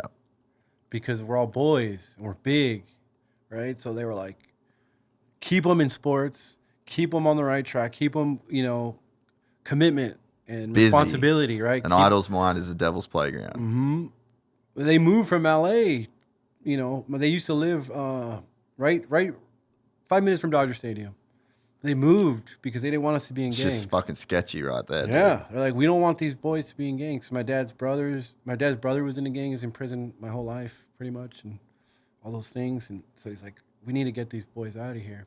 So he selflessly moved away from all this, all the cool city and everything, to go live in the middle of the desert back in 1990 when it was just dirt out there, So No shit. that was our. But it's like pretty methy up there. Oh yeah. It would have been bad when you were growing up. Or was it not as bad No, as it is wasn't now? bad when I was growing up. It was Okay. really nice, actually. Really? It was really quiet. It was like riding bikes with all the neighbor kids. They were all Yeah. playing. Everybody was like really good neighbors and everything. Huh. And then I got in junior high, and all of a sudden there was like a bunch of crime. Yeah. Bunch of gangs started coming up. Bunch of old gangsters, because it's more affordable to live up here and it's quieter.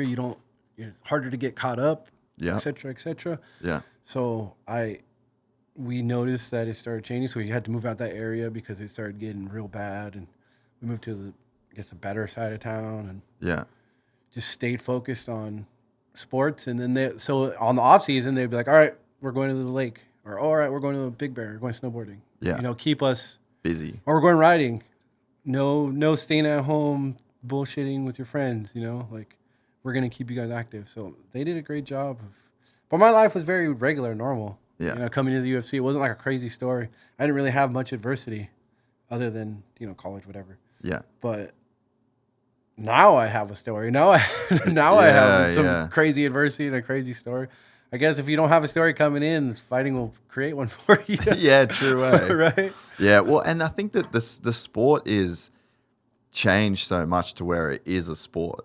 Like you said, there's kids. Like, look at like Colby Thickness fought on this card in Australia, and he fought against Ilya's brother. Oh, yeah. Yeah, bro, he's been in that gym under Volko since he was a kid. Really? Yeah, dude. He's fucking awesome. He lost the fight. I mean, It was a close fight. yeah, it was a close fight. fight. I hope he gets more chances. Oh, absolutely. To keep fighting, because he's been working to get into the UFC for a long time. But bro, he's been just a kid in that gym forever, Preparing just for that. with greatness too. You know, so like that's where the sport's at now. Is like you can be an aspiring MMA fighter, like my kids will do jiu-jitsu, they will do kickboxing, like that's a thing that I Absolutely. will get them into. And like if they come to me and are like, hey man, I want to be a UFC fighter, we're like, oh fuck, fair enough, Let's do it. Like go for it, dude. It's a real sport. Yeah, no, 100%. It wasn't like it's a that real before. respectable sport now. Before a kid says, "Oh, I want to be a UFC," like, you're wasting your life. Yeah, there's nothing going on over there. Yeah. Yeah. Now you could actually make a living and make a little bit of generational wealth on it too. You could be a superstar. You could if you do it right. Yeah. When was your first motorcycle that you got? So your dad just always had bikes? No, my dad never had a bike. He bought us motorcycles because Just want to keep he you out of trouble. wanted us to have motorcycles. Yeah. We live in the desert. What else are we gonna do? So yeah, my very first bike was an XR100. Dope bike. Right, great bike. I still have it. Do ya? Yeah. Fuck yeah. My second bike, I got when I was 11. So Yeah. I got my XR100 when I was 9 or 10. 9. Got my YZ125 when I was 11. Gangster. What year was it? 98. All right. Good year. Good Yeah, year. it was a good bike. Good I year. still have it. You still got all these? Yeah. I powder coated the frame Oh, and love it. and restored it like it's. Is it on your Instagram? Do you have a picture of it? I don't know if I do. I don't think I do. That's all right. But it's just Mint. perfectly mint YZ125. I rebuilt the whole head, everything. Like Did you- nothing ever happened to it. Did but you do the work yourself? Yeah, I Like- did everything myself. No shit. Yeah. Stripped the frame, everything. Took it to the powder coater. Got it powder coated. Put it all back on. Bought new parts for everything that was kind of like Yeah. older. Kind of Just janky. a full build. Full build. Fully rebuilt it. Took the engine apart. Did the head. Everything. It was really cool, man. It was a really cool process. It kept me busy. Mm. And it just sits there. I haven't ridden it. I want to save it for my kids. So hopefully I have some kids that can ride. We'll see what happens. But Yeah. yeah, that was the bike that made me like Love. riding. Yeah. The YZ125, bro. Great bike. Yeah. Yep. Just open it. Oh, and so many That's trials. how I broke my collarbone, actually. That's that's funny. So 2 days before wrestling season in junior high, Oh. and I was the year before I was undefeated in wrestling, and I didn't lose a match. And I won everything. Coming in 8th grade, 2 days before wrestling season, I hit a double, stood up on the back brake on accident. The bike tipped like this, straight down, broke my collarbone. Crack. couldn't wrestle the whole season. Didn't wrestle the whole season. Came back at the very end for the season tournament and won the tournament. After that year, they made a rule that you can't do that. Huh. But yeah, and then I didn't ride again until I was 22. Really? Just because you didn't want to get hurt again? Yeah, because of sports. Fuck. So it was like, my mom was like, all right, that's it. Put the bike away. It's not coming back out. Rough. And I never rode the bike again. It stayed broken. Literally, the broken crash state until I restored it 4 years ago. That's wild that you kept it. Yeah. So cool that you kept Yeah, it was like the fenders were all broken, and I restored the whole thing. It was fucked up. No But way. I kept it. It runs great, obviously. Never had any engine problems. But then I redid it all so it won't have problems. It's 2-stroke. It's going to last forever. Yeah. But yeah, it's my bike. That's the story of the bike. That's when I stopped riding. I did it every single day after school up until that point. No way. Yeah. Every single day I rode until I broke my collarbone. Then I didn't ride again for like 15 years. That must have sucked. Initially it did, and then it was like, Yeah. I didn't even miss it until I started riding again. Yeah, what was that like? What made you get another bike? And did you get your 500 next? No, the next bike I got was a SX 450. Oh, so The you just, KTM. you just went to the top. Yeah. You said, give me all It the... was after the Jones fight I bought a bike No shit. because of COVID. So after Jones was COVID. Yes. So there was nothing That to was the do. start of 2020, right? Yes. Yeah. Yes. So we fought in March or February 8th we fought. And then March was lockdown. Wait, when did you fight? February 8th. Dude, I watched that fight in Bali. Oh, shit. Yeah, I was training at Bali MMA. That's badass. Yeah. The whole gym went and we watched that fight. You guys were probably all just tripping. Yeah. I can't believe this is happening. It was right a now. fucking war, dude. And then I lost and like, Yes, bro. I was like so in. Me and my wife, we were literally That's like badass. living in Bali, training every single day. Yeah, I was trying to think like where I watched that fight. That's when it was. Bali. That's badass. That's crazy. February 8th, 2020. Yeah. And then COVID. Yeah, And because I flew home from there, world shut down. Yeah, and that was it. Fuck, that's crazy. But you could still ride. You could still All the ride. rides were open. All the desert was open still. So I was like, all right, I'm going to buy a 450. Bought a KTM 450. 2020? 2018. Good year still, That though. was a great bike. Yeah. I still have it. Yeah. I'm trying to sell it, but not that If hard. anyone's I'm not trying to listening. that hard to sell it, but I am selling it. It's a great bike, and I'm taking extremely good care of it. One lady owner. Yeah. Yeah. One lady owner, never been raced. Well, except for the guy before me. Yeah. But he rode it once and crashed it and then sold it That happens a lot. because he was scared Yeah. because the 450. And then so like I started riding again, right? Again on a 450. I'm just like, this is crazy. This is crazy. Like my arms were just shot because of the arm pump trying to hold on and not get flown off the bike. Yeah. And it took a good 3-4 months to learn how to ride again, right? Properly. Not What, just, and you just started on a fucking animal too. well, Started trying to ride a dragon. it was literally, dude, like, oh. I was like, dude, this is not even comfortable. Yeah. And then I started doing things to make it more comfortable. I bought some Stegg Pegs. I was gonna ask if you use Stegg I use Pegs, Steggs. actually. Yeah. You use the big desert ones? I just double up the pucks. But have you seen the desert ones that like let you get further back? No, that sounds... Well, can you find them? I'm just gonna go for a piss real quick, then we'll look them up. I feel like these would help you out. Well, I'm good now. So just go to the website. Do they have the web? Because there's On two versions of it, right? So there's see those desert ones? So you've got go shop now. So what bike would you be looking KTM. for? KTM. So I wonder if they EXE tell you like specs. there's like a desert spec and they're way further back. And because of how tall you are, go down. Yeah, mine are definitely all the way back. Yeah, so these would make it even Even further better? back. And then so you'd be able to ride. Adventure. I'll email. They're Aussie company. So like they're cool as fuck, these guys. But you'd like basically you want to be on the balls of your feet on your pegs and then your knees basically back as far as you can. And then that would put you in like the best position, standing position. But the problem, like even me, like I'm only 6 foot.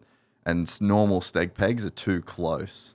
So I can't get my knees back far enough. So you being even bigger, run the longest ones you can with and double them up, and it'll just spread you. You'd get you in like the best, flattest position. I'm gonna need to try out those desert ones because I am all the way back on mine right now. And it's pretty comfortable because the way it is when I click onto the Stegg, it like locks my boot onto the regular peg. Yeah.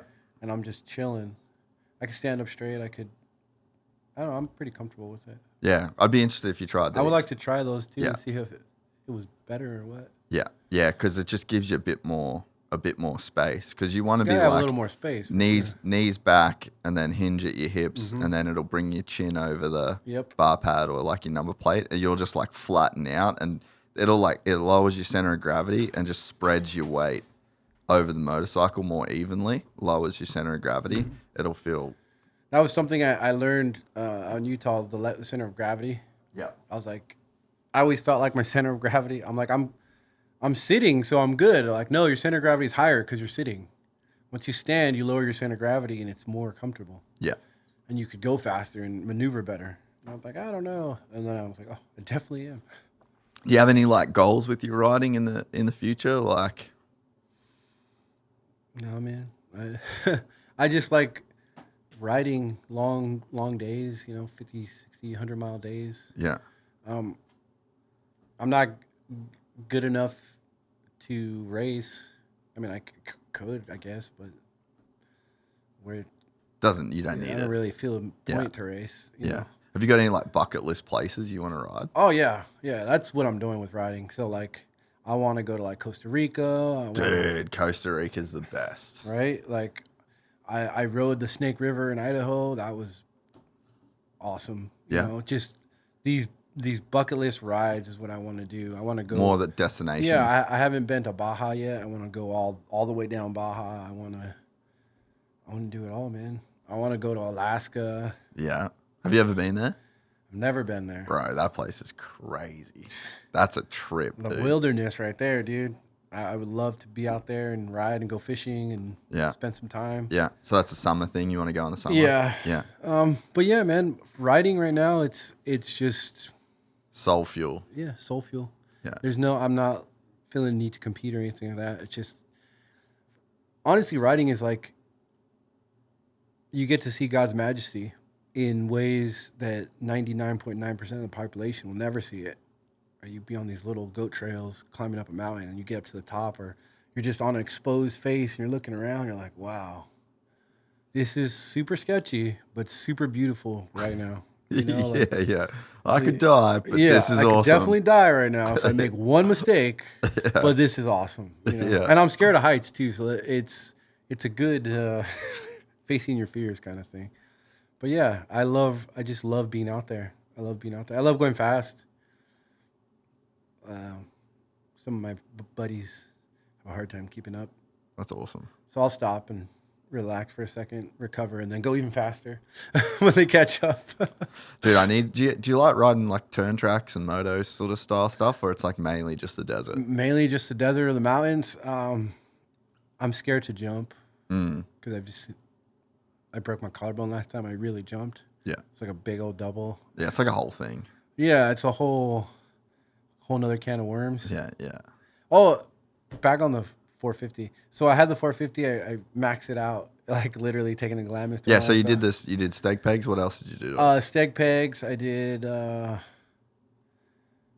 seat concept seat. I did. Yeah. You're on the tall seat. Yeah, the FMF pipes. Yeah. Custom graphics. So, that stuff. Rims. But the bike was awesome and I loved it. But then I'm just like, people keep telling me, no, like I can't ride in the street. I can't do this. I can't do that. It doesn't have a headlight. It doesn't have tail lights. Yeah. And I'm like, I think I need to go with the 500. I got a 500 and I'm like, this is a big old turd.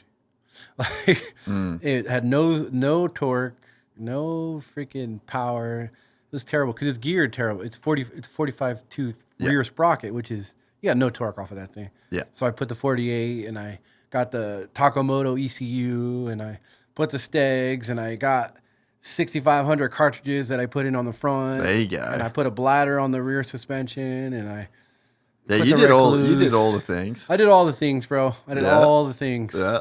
And, put the flex bars and raised them up a little bit, lowered pegs. Yeah. Yeah. And that makes a big difference. Huge difference. Yeah, The flow lowered pegs, if you're tall, get them. Yeah. Seriously. What, did you go back and down or just down? Just down and a little bit back. Yeah. Yeah, even I have to do that. And I'm it's only 6 foot. I could ride all day. I could stand all day long now. Yeah. I stand all day. The bike is perfectly set up for me. Springs, everything is. I just have fun. Like, I'll look at something and be like, easy, and it's like super sketch. I have to ride up a wall for a minute before you get back onto the trail because it's all washed out. It's like, I love it. That's so good. I need to come up for a ride with you at some point. Yeah, man. If you come out for a ride, I have so many amazing trails down in Mariana Ranchos. It's legal. It's all legal, right? Yeah. BLM land, maintained trails and everything too. Yeah. So nothing illegal. I'm not going to take you on any. No sketchy shit. No sketchy shit. It's going to get sketchy. The riding's sketchy, fine, but it's got to be legal. But it's all legal. Yeah. Right. And then everybody I ride with, I make sure they have a spark arrestor because. Oh, with the fires. Responsibility, man. Like, you can't be out here. Starting crazy fires and shit, starting dude. Trying to be cool because you got a freaking. I don't got a spark arrestor. I'm cool. Like, what are you doing, man? Yeah. But yeah, that's my bike journey. 500, it's a dream bike. It's so much fun. It's a 2019. Yeah, which is maybe the better year. Well, with that older chassis, it's everything's great except for the stock suspension. Yeah, but I got rid of it. Yeah, because the stock suspension was literally unrideable. Yeah, it was so squishy. You couldn't even make a turn. You just wash out. Yeah. What? How much do you weigh just normally? Right now. You don't want to say. Not in camp. Don't worry about it. Not in camp. I'm around 230. Okay. In camp, I'm around 225. Yeah. Could you go up to heavyweight ever, or you just wouldn't do it? I don't think I have the frame to fight heavyweight. Yeah. Like, I've always kind of seen myself as a smaller light heavyweight until I wasn't. Right now, I'm a bigger light heavyweight. Yeah. But I've always seen myself as a smaller light heavyweight, where people would be like, "You should go down to 85." So I'm like, "No." That's I'd crazy. have to cut off a leg, dude. What are you talking about? Yeah. There's no way. Yeah. Like, I know I'm not real big up top, but my legs are very freaking big. Yeah. My core area is That's strong. probably just from football. From football and lifting and running my whole life. You know? Yeah. But yeah, I mean, maybe heavyweight. Maybe. You never know. Maybe I win the title, defend it, and then I Jon Jones maybe rematch. come back and fight Jon. That would be the story, bro. That would be the story. That would be the story. That would be the bookend. Fight, win the title, defend it once, right off into the sunset, come back and fight Jon and beat him. Call it a day. That'd be a solid little Little- yeah. Then make a movie. And then a movie. So you're at San Diego Supercross. Yes. How was that? Was that your first Supercross? No, I went to Anaheim 2 years ago. And that was my very first Supercross. What do you make Supercross? I think it's pretty awesome. I have a good time, man.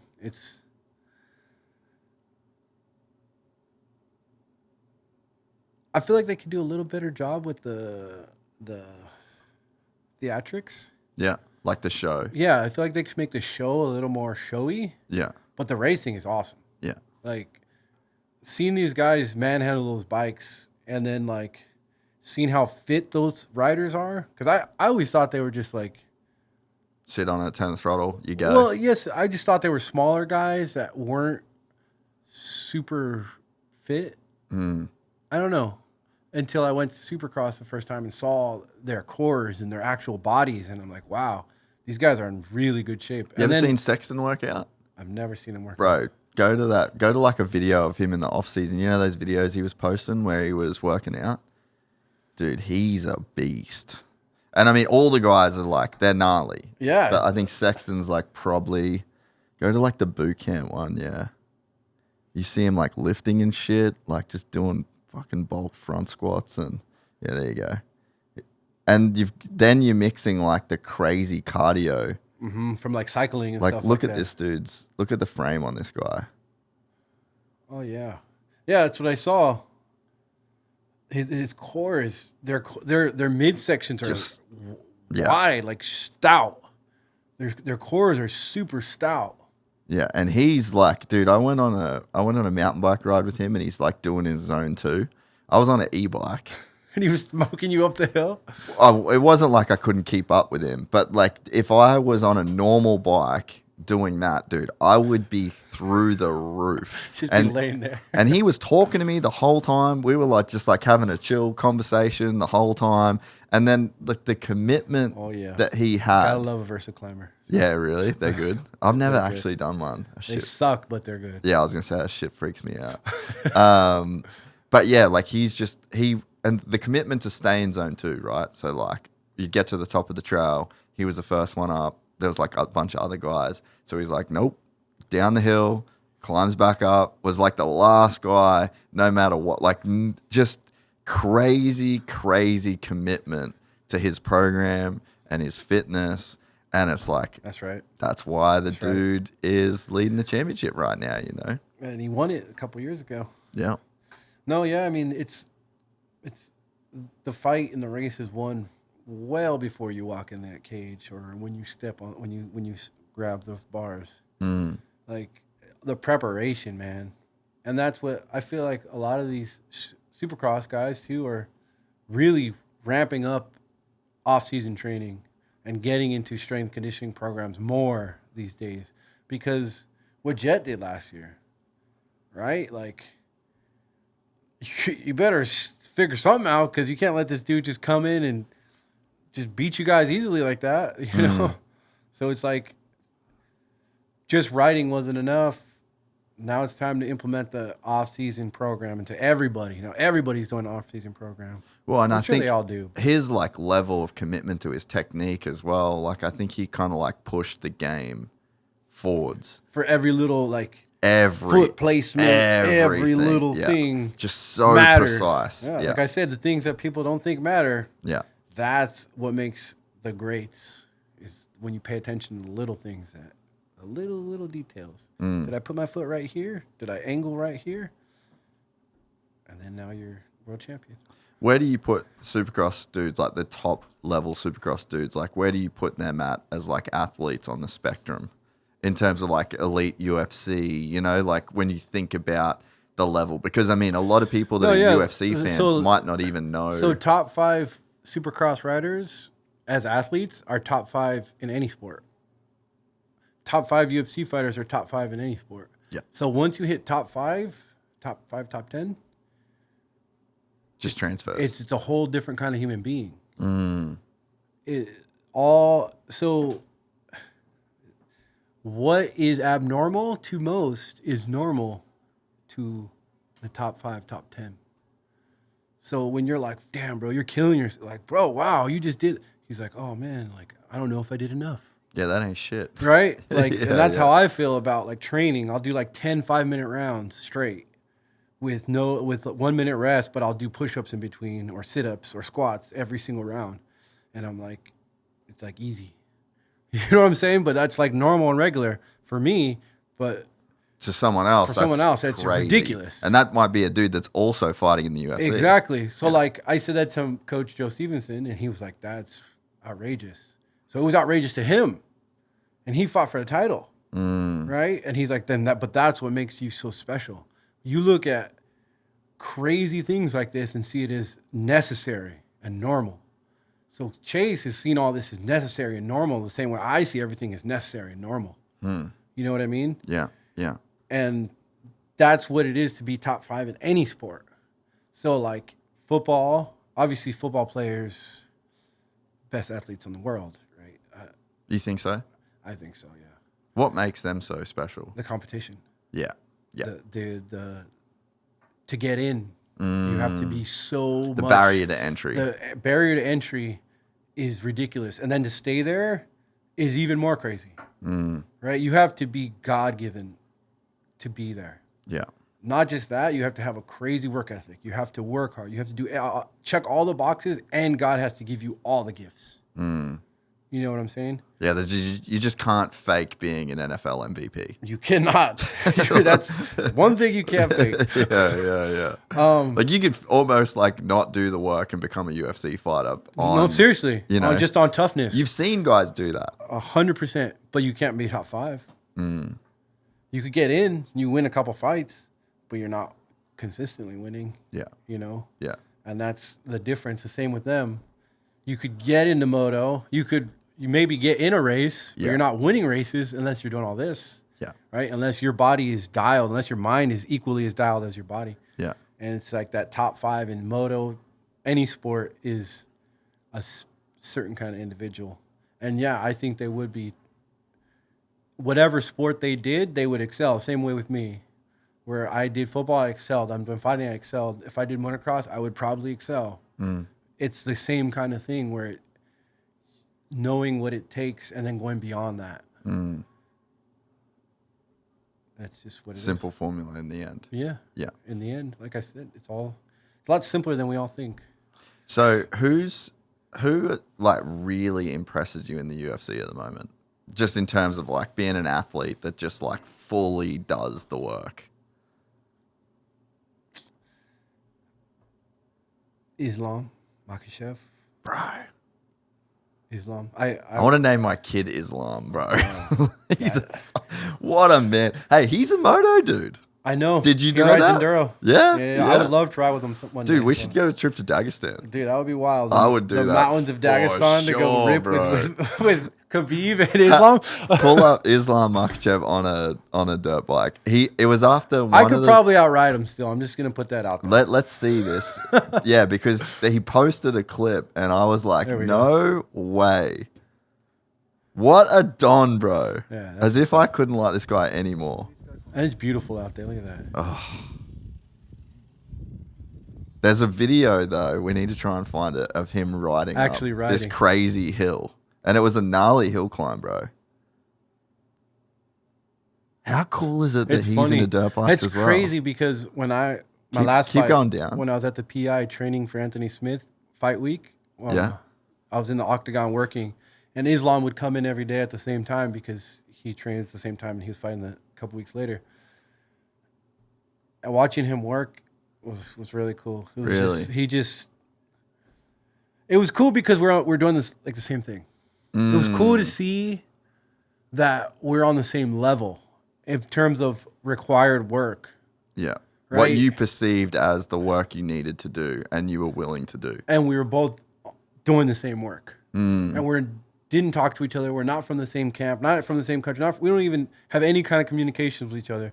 But we're doing the same things in the same intensity at the same rate. Yeah. Right? And then So I'm at a point in my career where I get a lot of respect from UFC vets. Like, so if you're like, anytime I go around an older fighter, it's all respect. Brother, how are you doing? Good to see you. What do you think that is? All is well. I think that's just the respect of the warrior, respect the game. Yeah, respect the game, respect the warrior. Right? When I see new guys, I don't get the respect from the new guys. They're just like, "Oh, hey man, how's it going?" Quick. When I talk to like Islam, hey brother, how are you? How are things? You know, really asking about me and how I'm doing in my life, you know, like a friend, like a normal person. Yeah. Right? Or Gaethje. I'll see Gaethje. What's up, bro? How's everything going? Fucking, you know, vets. When I see newer guys, they're just like, oh, hey, or just like ignore me completely or act like they're too cool to even talk to me. Right? It's really weird. But the vets, it's all like respect, mutual respect. Nobody's too cool for each other kind of thing. Because you know what you've been through. Because we all know what we've been through and we know what it takes to be where we are and to still keep going. For as long as you have been. Exactly. Versus a guy that just comes in and, oh, I'm the shit, blah, blah, blah. Or I'm too cool to say hello to this guy, or I'm too cool to fanboy or whatever. You know what I mean? Like, instead of just being a human being. With all the vets, we're all just humans to each other. Like, yeah, we all know we're badass dudes, and we have nothing to prove to each other. Yeah. Right? But we respect each other and want nothing but the best for each other. Yeah. And it's an interesting. It makes sense. It's an interesting thing that I've noticed recently. Kind of like, I have crossed over to the other side of. I am a veteran now. You know? Yeah. That's a whole different thing. Yeah. Yeah. Because like, you know, first coming in, you see guys like Conor, and you're like, oh my God, it's Conor McGregor. How's it going, man? Shake his hand. He's like, oh, like. But now I'm kind of on the other side of the thing where like guys come up to me and I still feel the same way, excited. I still feel excited when other fighters that I know come up to me or I go up to them or say hello or whatever. Yeah. And I'm not trying to be this. You're not trying to be cool or someone that you're not. Exactly. Yeah. And it's really cool. And then the Islam's fact that he one of those rides, guys. Yeah. it's even more exciting because I would love to ride with Islam. Go show me. Let's see if I can. I want to go deep on a couple of them. He's got a ton of different bikes too, bro. Every time I see him, he's on this is fucking real shit. That's gnarly. I think he just rides wherever and they just provide bikes. So he'll go places and then they'll be like, hey, do you want to ride with us here? And he'll be like, yeah. And they'll be like, all right, here's a bike. Dude, grab the forks and just skull drag that bitch. There is nothing more frustrating than being stuck on the side of a goddamn hill. It's a nightmare. We used to do these enduro races at home. It's like an 8-hour endurance race. And the first lap, dude, there was one year, it was so dusty, so dry and so dusty. And this hill was like this. And I can't remember what bike I was on. I think I was just on like a 350, like a EXC. And then there was all these people stuck on this hill. And I was like, I'm going to go around these motherfuckers. First lap, went around them. Nice. Second lap, same shit, exact same pile of people. And I was like, I'm going to go around. It was like right on, the edge was just like a deep gully. And I'm just like, hit a log. Oh no. Bike just cartwheels down. And dude, I was stuck in this thing for an hour. And you got these teammates. And my teammates, like, because you have a transponder. And you have to get the transponder around. My teammates are like looking for me, and I'm like off the side of a cliff. It was hot as absolute balls, dude. Just sweat dripping down my goat. Like, oh no. I hated life and I hated dirt bikes. I would have paid so much money to just have like a claw from a vending machine, just like pick me up and put me back. The old King of the Hammers, Heli, come get you? Dude, I wanted to be done. There's nothing worse. That's horrible, man. Nothing worse. That's the thing, getting stuck on a hill, exposed hill, which is a nightmare. That's every time I approach a hill, I'm just like, just get through it. If I just beast this hill, then I don't have to be stuck on this hill. So here we go. It's so worth it. It's so worth it. I don't care if I'm coming in a little hot. It's all good. Just like get through this thing. Yeah. I'll go back. I want to try and find. There's like one video in particular where I think it was on his Instagram. Can you go on his Instagram? But yeah, he like rode up this hill and look, different bike every time. One of us, here's a biker brother. He smashed that gas. That's the most Dagestani shit ever. Oh, dude, first you just pick. went riding. No way. This was recently. Look at him go. Давай. That is epic, bro. Oh, yeah. Who is that? Is that? I don't know who that is. Go down. There's like one. It'll be a while ago, but this was the first video I saw of him riding, and I was like, dude, that was real. Like that was a real gnarly hill, and he just beasted up that shit. Like you can't not be a decent rider and get up that hill, you know. He rides horses too. That's pretty cool. Yeah, dude, he loves it. Go, nah, not that one. Man, I didn't realize how much he actually gets out there. Does ride. Dude, the Volko fight though, that first one, that was close. That was another. I felt a bit of Dom Reyes, Jon Jones on that fight. Being Australian, obviously, probably a little bit of bias to my boy Volko. Oh, that was a close fight. Man. Oh, that one hurt my heart. That was. Oof. But then the rematch kind of like solidified it. Yeah. That's what I was saying. I was pushing so hard to rematch John, and Yeah. he just wouldn't do it. Really? Just wouldn't. He left the division. Yeah, yeah. He said, "You know what? I'm gonna go to heavyweight." Yeah, peace. This is it. Look at this. Oh yeah. Oh yeah. Stand up. That's a solid hill. Yeah, dude. That's a real, solid bro. hill right there. Cold as balls. Go to see translation. Like, that's sick. Look how nice that dirt is too, man. It's really good dirt. There you go. That is cool. When I saw this, I was so stoked. Also, Gorilla Energy ad on a Rockstar Energy edition motorcycle.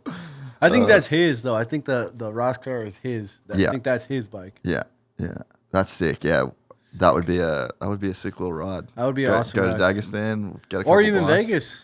That'd be cool. Meet him in Vegas. Yeah, yeah. There'd be tons of good riding around Vegas. Oh, there's a lot of good riding in Vegas. Have you done much riding around there? I've only ridden once in Vegas. Okay. But I It'd be know pretty I know a similar. bunch of people who ride out there. Yeah. They'd be like, "Hey, man, take me for a ride." Yeah. Easy. Just tee it up. Yeah. I'll take some bikes out there. Hey, I'll make that happen. I'll take my 500. Yeah, you're dialed, bro. Ready to I'm rip. dialed, bro. I actually just got new tires, so I'm gonna flop them out. Sick. You won't be able to ride through this camp much, I'm guessing. Is that a hard pull? Like, that's hard to resist that? Yeah, I bet. It is not easy. It's not easy. So like, I usually do like the first couple weeks. I'll ride, and then as it gets closer, what happens is my body just can't do it anymore. Yeah. Yeah. I'm just too tired. Yeah. Because as you go through camp, your body you just keep wearing yourself out more and more and more and more and more. Yeah. And recovery is just so important. And recovery is everything. And then it's funny because like 3 weeks out from your fight, you're at your like weakest. Mm. It's like it's ridiculous. You're the most fatigued. You're the most vulnerable that you're gonna be. And then you do your last training, your last sparring, whatever.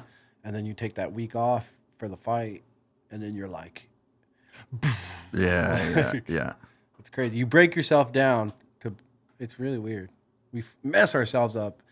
Do all kinds of extra special rehab, getting everything all fixed up, everything's good. And then you fight and you just break everything that you just fixed. Yeah. And then right back to where you started. Yeah. Like I usually sit backstage right before I go out and look at my legs. I'm like, I'm sorry, legs. To what's about to happen to you. About to happen to you. So I'm just gonna kick into whatever. You're a fucking savage, bro. Dude, this has been awesome. No doubt. It's been great, bro. Thank you very much. I've been excited for a long time first time I saw that you liked anything of the pod, I was like, no fucking no way, dude. Mason Klein actually put me onto this podcast. No shit. So if you could get Mason on here, Yeah, I'm sure yeah. he would appreciate that as well. Yeah, yeah, awesome. Yeah, he's like, dude, randomly after one of my fights, he's like, dude, you should do this podcast. And I'm like, I watched it, and I'm like, dude, he actually asked really awesome questions. This is an awesome podcast. Yeah, I would love to get on that. He's like, dude, this guy's super cool. Da, da, da. I'm like, okay, cool. And then I reached out to you. Yeah, yeah. Because Mason said it. That's sick. He recommended it, and then you solidified it with who you are and how you run your interviews and how you run your show. No, I appreciate it, eh? heck I was yeah. stoked. Like I said, I've been But this there. is going away from that narrative, right? That's why I chose to do the podcast with you and not an MMA outlet. Yeah, yeah. You could still cover the topics we need to cover, but Yeah. you're not going to hyper focus on. No, I mean, I'm just a fan too, you know. Like I love that shit. It's badass, And dude. martial artist in my own little tiny way. It's like that's my escape from moto in a way, you know. I think it's cool that I'm able to kind of bridge that gap Yeah, dude, for sure. because there's not many guys that ride. Like Islam is probably the only other guy that actually rides. No, dude, you know who else? Sean Brady. He does. Him and Joe Pfeiffer. Yep. Because actually been hitting up Pull Joe up Pfeiffer. Sean Brady. I've been contacting Joe Pfeiffer lately, talking to him. Yeah. Because he's been having kind of because the fans turned on him, and I'm like, dude. Really? Yeah, I'm like, dude, don't even worry about Yeah. it. Like, I know what you're feeling right now. Yeah, I felt that shit. Yeah. It just comes in waves. Yeah, I'm like, bro, just keep grinding, stay on your path. Know the game. Yes. Know the game you're playing. And it's all gonna be okay, dude. Yeah. You keep winning, and they're gonna love you. Look at that shit. Yes, sir. Malmalicious, son. They ride mostly track, Yeah. Sean and Joe. Yeah. Yeah, yeah. Dude, Sean is a really, really cool dude. Same deal, like just kind of through the podcast, I've kind of got to know him a little bit. And man, what a fucking nice guy. We were like just texting back and forth about some bike stuff. And I'm a big fan of Sean. bro, he's I'm on a the big fan of up Sean. too. Yeah. Well, he had. I know he's obviously frustrated about it. The Bilal fight. Yeah, I really hope he gets it back yeah. because he's better than Bilal. You think? I know he is. That fight against Bilal was not a Reflection of him as a fighter yeah, at all. yeah, I feel yeah. like he let the pressure of the moment and all that get to him, or whatever was happening. Something was happening. I don't know what it was, but that fight was not a reflection of him as a fighter. He didn't fight the way he fights in that fight. I've never seen him fight like that. Yeah. But I hope he gets a chance to run it I back. hope he comes back, gets to run it back, gets a title shot, Because, he's he's a fucked beast. some amazing performances recently, too. Like him versus Gilbert, he was a killer, dude. Like, that was... And, okay, so you think about Gilbert versus Hamza, Gilbert versus Sean Brady. Like, that interests me. That is very interesting. When you think about it in those terms, How Hamzat did against... he Because he murked... mollywopped Gilbert. He murked Gilbert, Yeah. with all respect. But then there's... But styles make fights. Styles make fights, It's and a- then there's different circumstances. MMA math is not always correct. And then there was sometimes guys get on a run, like when he was Afro Burns, when he was rocking the Afro. Yeah. He didn't have the Afro against Sean. Maybe a lot like Super Saiyan. You do know. the Dragon Ball Z vibes. Yeah. I don't know. I'm just saying every fight is different No, for circumstances. sure, And it's for hard sure. to do MMA math because Yes. styles and you don't know what they were going through at that time. For sure. Yeah. But I would 100% like to see him run it back. I think that dude, he has a pretty crazy case for it, right? Like I think he He was undefeated up until that point. yeah. Yeah. So he only has one loss, Yeah. and he's coming off a win. Yeah. He's fighting coming up, right? I think he is. Go up to the top. Does he have it? Loves jiu-jitsu too. No. Go down. September. Yeah, maybe it hasn't been announced yet. No, that's been announced though. Usman Brady in 2025. Yeah, he was going to do... He was talking about Usman Yeah, possibly fighting him. yeah. Yeah, How loves... about when he beat Richie Yeah. in Fury? Dude, yeah, he's like got really good jiu-jitsu. Loves jiu-jitsu. Loves jiu-jitsu. Awesome, man. Yeah, I'm supposed to go out there and train with them at some point, but you know how it goes. Yeah. I Life. can't now, right? Yeah. I have to wait until in between. So we need to do a riding trip. Joey, Sean. Or we could get him out here, and I could have him rip out where I'm at. Yeah. I have Well, Sean's been trying to do the podcast for a bit. He got close a couple times, just scheduling. Yeah, schedules didn't line up. I mean, that's the game. That's how it goes. it is. But I want to take him. I told him I'd take him to Glen Helen. Have you ever rode Glen Helen? I have. Yeah. I live You're close to that. It's 35 minutes? 20 minutes from Glen Helen. Oh, 20. Yeah. From Yeah, my okay. house to Glen Helen is 20 minutes. Yeah. So I told him that when he does the pod, we'll go for a ride. I took badass. Nicky Rod for a ride. Oh, really? Dude, Nicky Rod rides too. Oh, he does. Yeah. He does. I did notice that. Yeah. He did the pod, and we went to Glen Helen the day before. So I took him. Yamaha got us a couple bikes. Oh, that's sick. So yeah, we went out. He did Sick, I got him dude. some gear and shit from Alps. So and then he bought another bike. J Rod bought another. Like they fully got into it. So It's an addicting hobby. Expensive, addicting hobby. dangerous, but Dangerously expensive, addicting hobby. yeah. Like you said, you kind of need a little bit But of. you need a little throttle therapy. Personally, I need as much as I could get. I agree. Well, hey, this was awesome. I'm gonna let you get back up that hill, Right up that hill now. and yeah, we'll do this again some point. Maybe after you win a championship or something. Let's do it. Peace. Before we get out of here, mate, you got anybody that you want to thank? Any sponsors to shout out? Yeah, I want a big, huge thank you and shout out to True Classic. If you guys aren't wearing True Classic, you should definitely try them out. The clothes are super comfortable, soft. They fit extremely well, and they're very affordable. So, True Classic. Don't. Where can people find you? True Classic on True Classic online. They have a couple locations in the mall, Yeah. but just trueclassictees.com. Yeah. And if you want to buy some Devastator merch, go to domreyes.com. Pull it up, Griff, real quick. Dom- DomReyes.com. DomReyes.com. And I have some cool merch. Check that merch out. There we go. Bang. There we go. Dom the Devastator Reyes. Love it. That's awesome. Not back, I'm better. Yeah. So yeah, cool Fucking stuff love for you it. guys. Sick. All right. Well, yeah. Next time we do this, maybe a title strap around the Or the when we're waist. getting ready for the title. Or yeah, in the lead up, and then me, you, Islam, Sean, Joey, big ride through the desert. Yeah. Sounds good. Then you can all beat the piss out of me. Sounds good. All right, awesome. This is great. If you enjoyed this content, please like and subscribe. And to listen to the full 3-hour podcast, search Gypsy Tales in your favorite